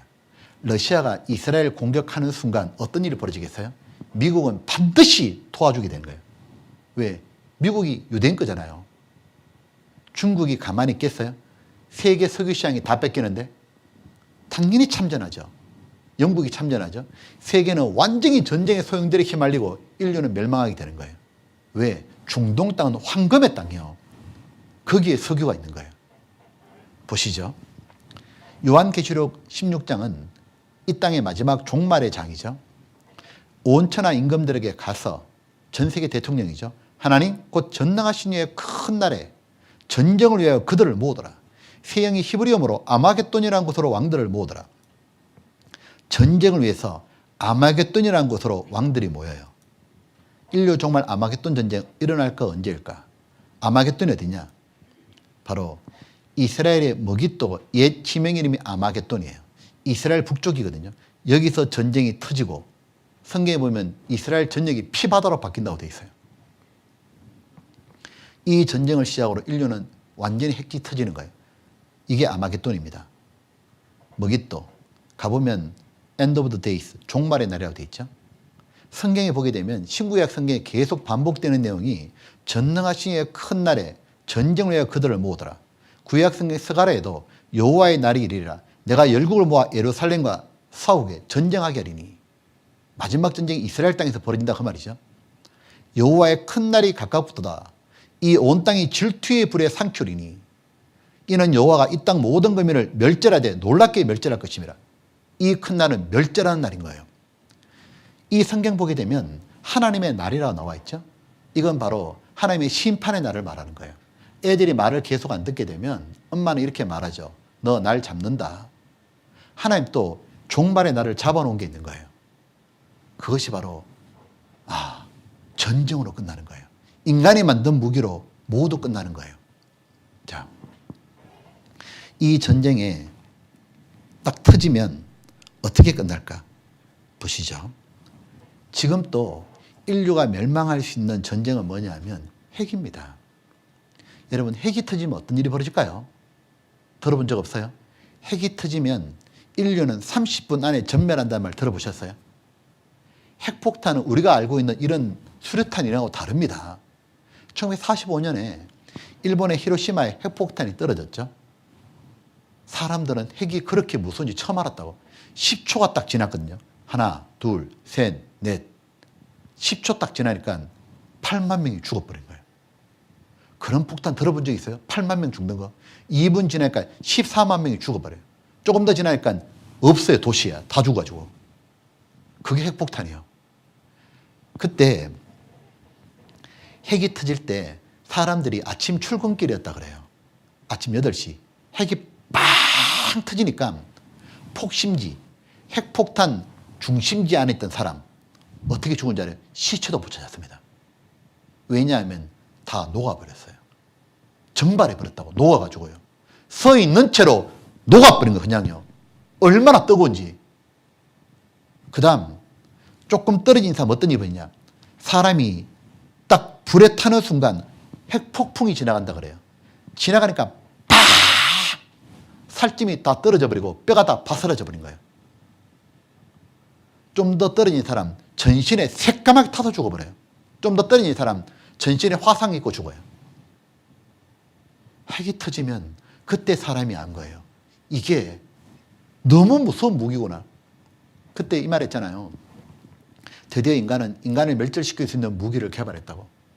끔찍한 거는 사람이 지금까지 만드는 무기를 사용 안 한 적이 한 번도 없답니다. 그렇게 무서웠으면 더 이상 핵 개발하면 안 되잖아요. 미소 냉전 시대가 지나가면서 엄청나게 핵을 개발했죠. 제 기억이 맞으면 2005년도 자료일 겁니다. 미국의 핵폭탄이 1135인가 그래요. 10,000개 넘는 핵폭탄의 위력은 히로시마에 떨어졌던 핵폭탄 리틀보이와 다릅니다. 핵폭탄 B-28 미국이 가지고 있던 거 그거 한 방 떨어지잖아요. 서울 1200만 명이 다 죽어요. 한 방에. 시뮬레이션 해봤잖아요. 한 방에 1200만이 죽는 거예요. B-61 그 폭탄 떨어지죠. 2500만 명이 죽어요. 서울과 경기도 한 방에 다 죽어요. 한 방에. 그게 10,000개라고. 그게 한국에 몇 방 떨어지면 한국에 남는 게 뭐 있겠냐고. 러시아가 7,000개가 넘죠. 핵이 터지는 순간 끝나는 겁니다. 이 보셔요. 여기 보면 근데 이 스가랴 성경에 핵폭탄의 장면이 예언되어 있다는 거예요. 여호와의 날이 이르리라.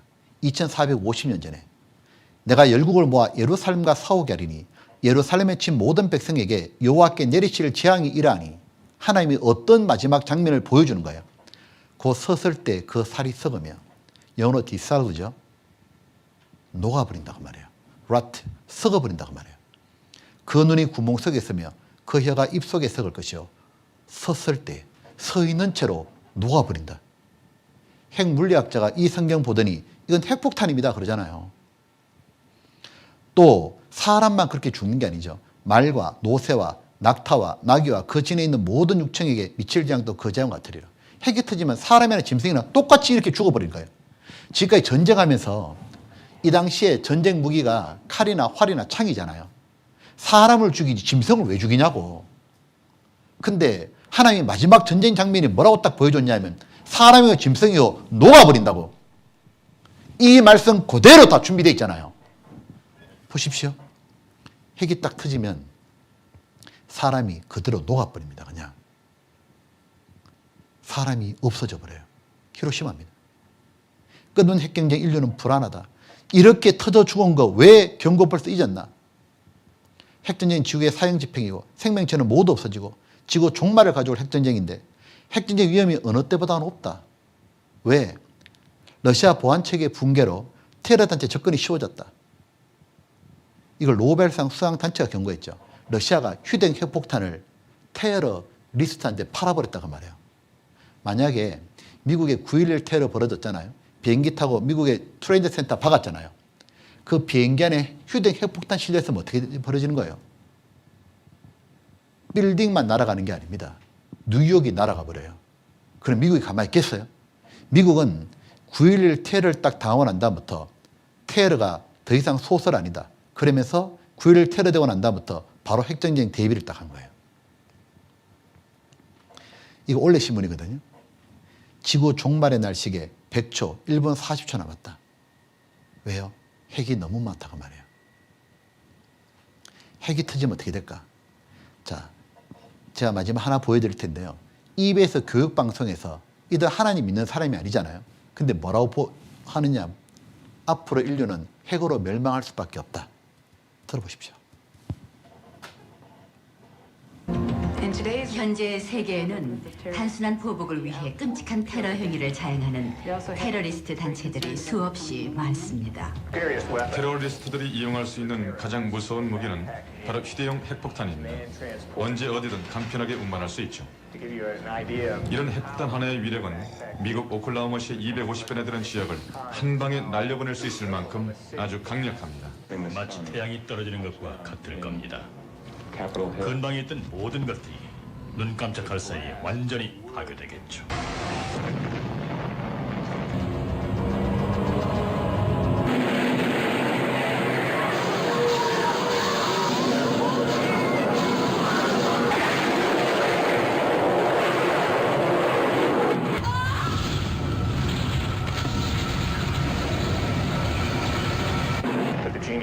아마 결국 인류는 핵무기에 의해 멸망하고 말 겁니다.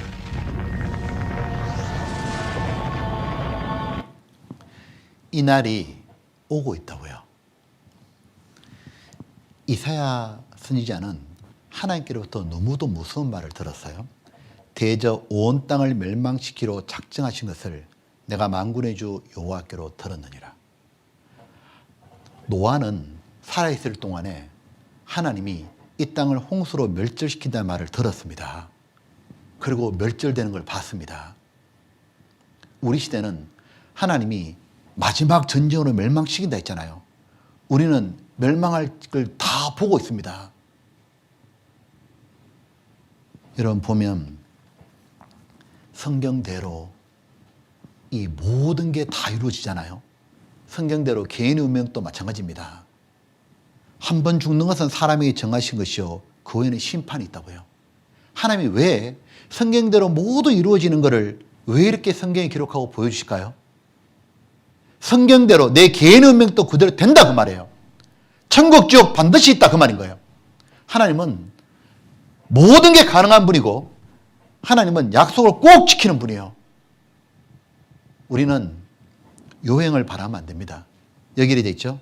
너희는 경만한 자가 되지 말아라. 교만한 자가 되지 말아라고. 너희 결박이 우심 지극히 심할까노라. 누가 구원받습니까? 하나님 앞에 겸손히 나오는 사람, 그 사람은 꼭 구원받는 거예요. 끝까지 잘 들으시고 정말 구원받았으면 좋겠습니다. 같이 기도하겠습니다. 아버지 하나님, 오늘도 저희들에게 이 귀한 시간 주심을 감사합니다. 성경 말씀대로 모든 게 이루어지는 이 시대에 저희들이 참으로 구원을 얻을 수 있도록 하나님 기회 주심을 감사합니다. 참석한 모든 분들이 구원받을 수 있도록 자비를 베풀어 주십시오. 그 마음을 붙잡아 주시고 내일 또 그 걸음 나오게 해주시고 심령 속에 역사해 주시기를 간절히 기도합니다. 우리 구주 예수님 이름으로 기도드렸습니다. 아멘. 예.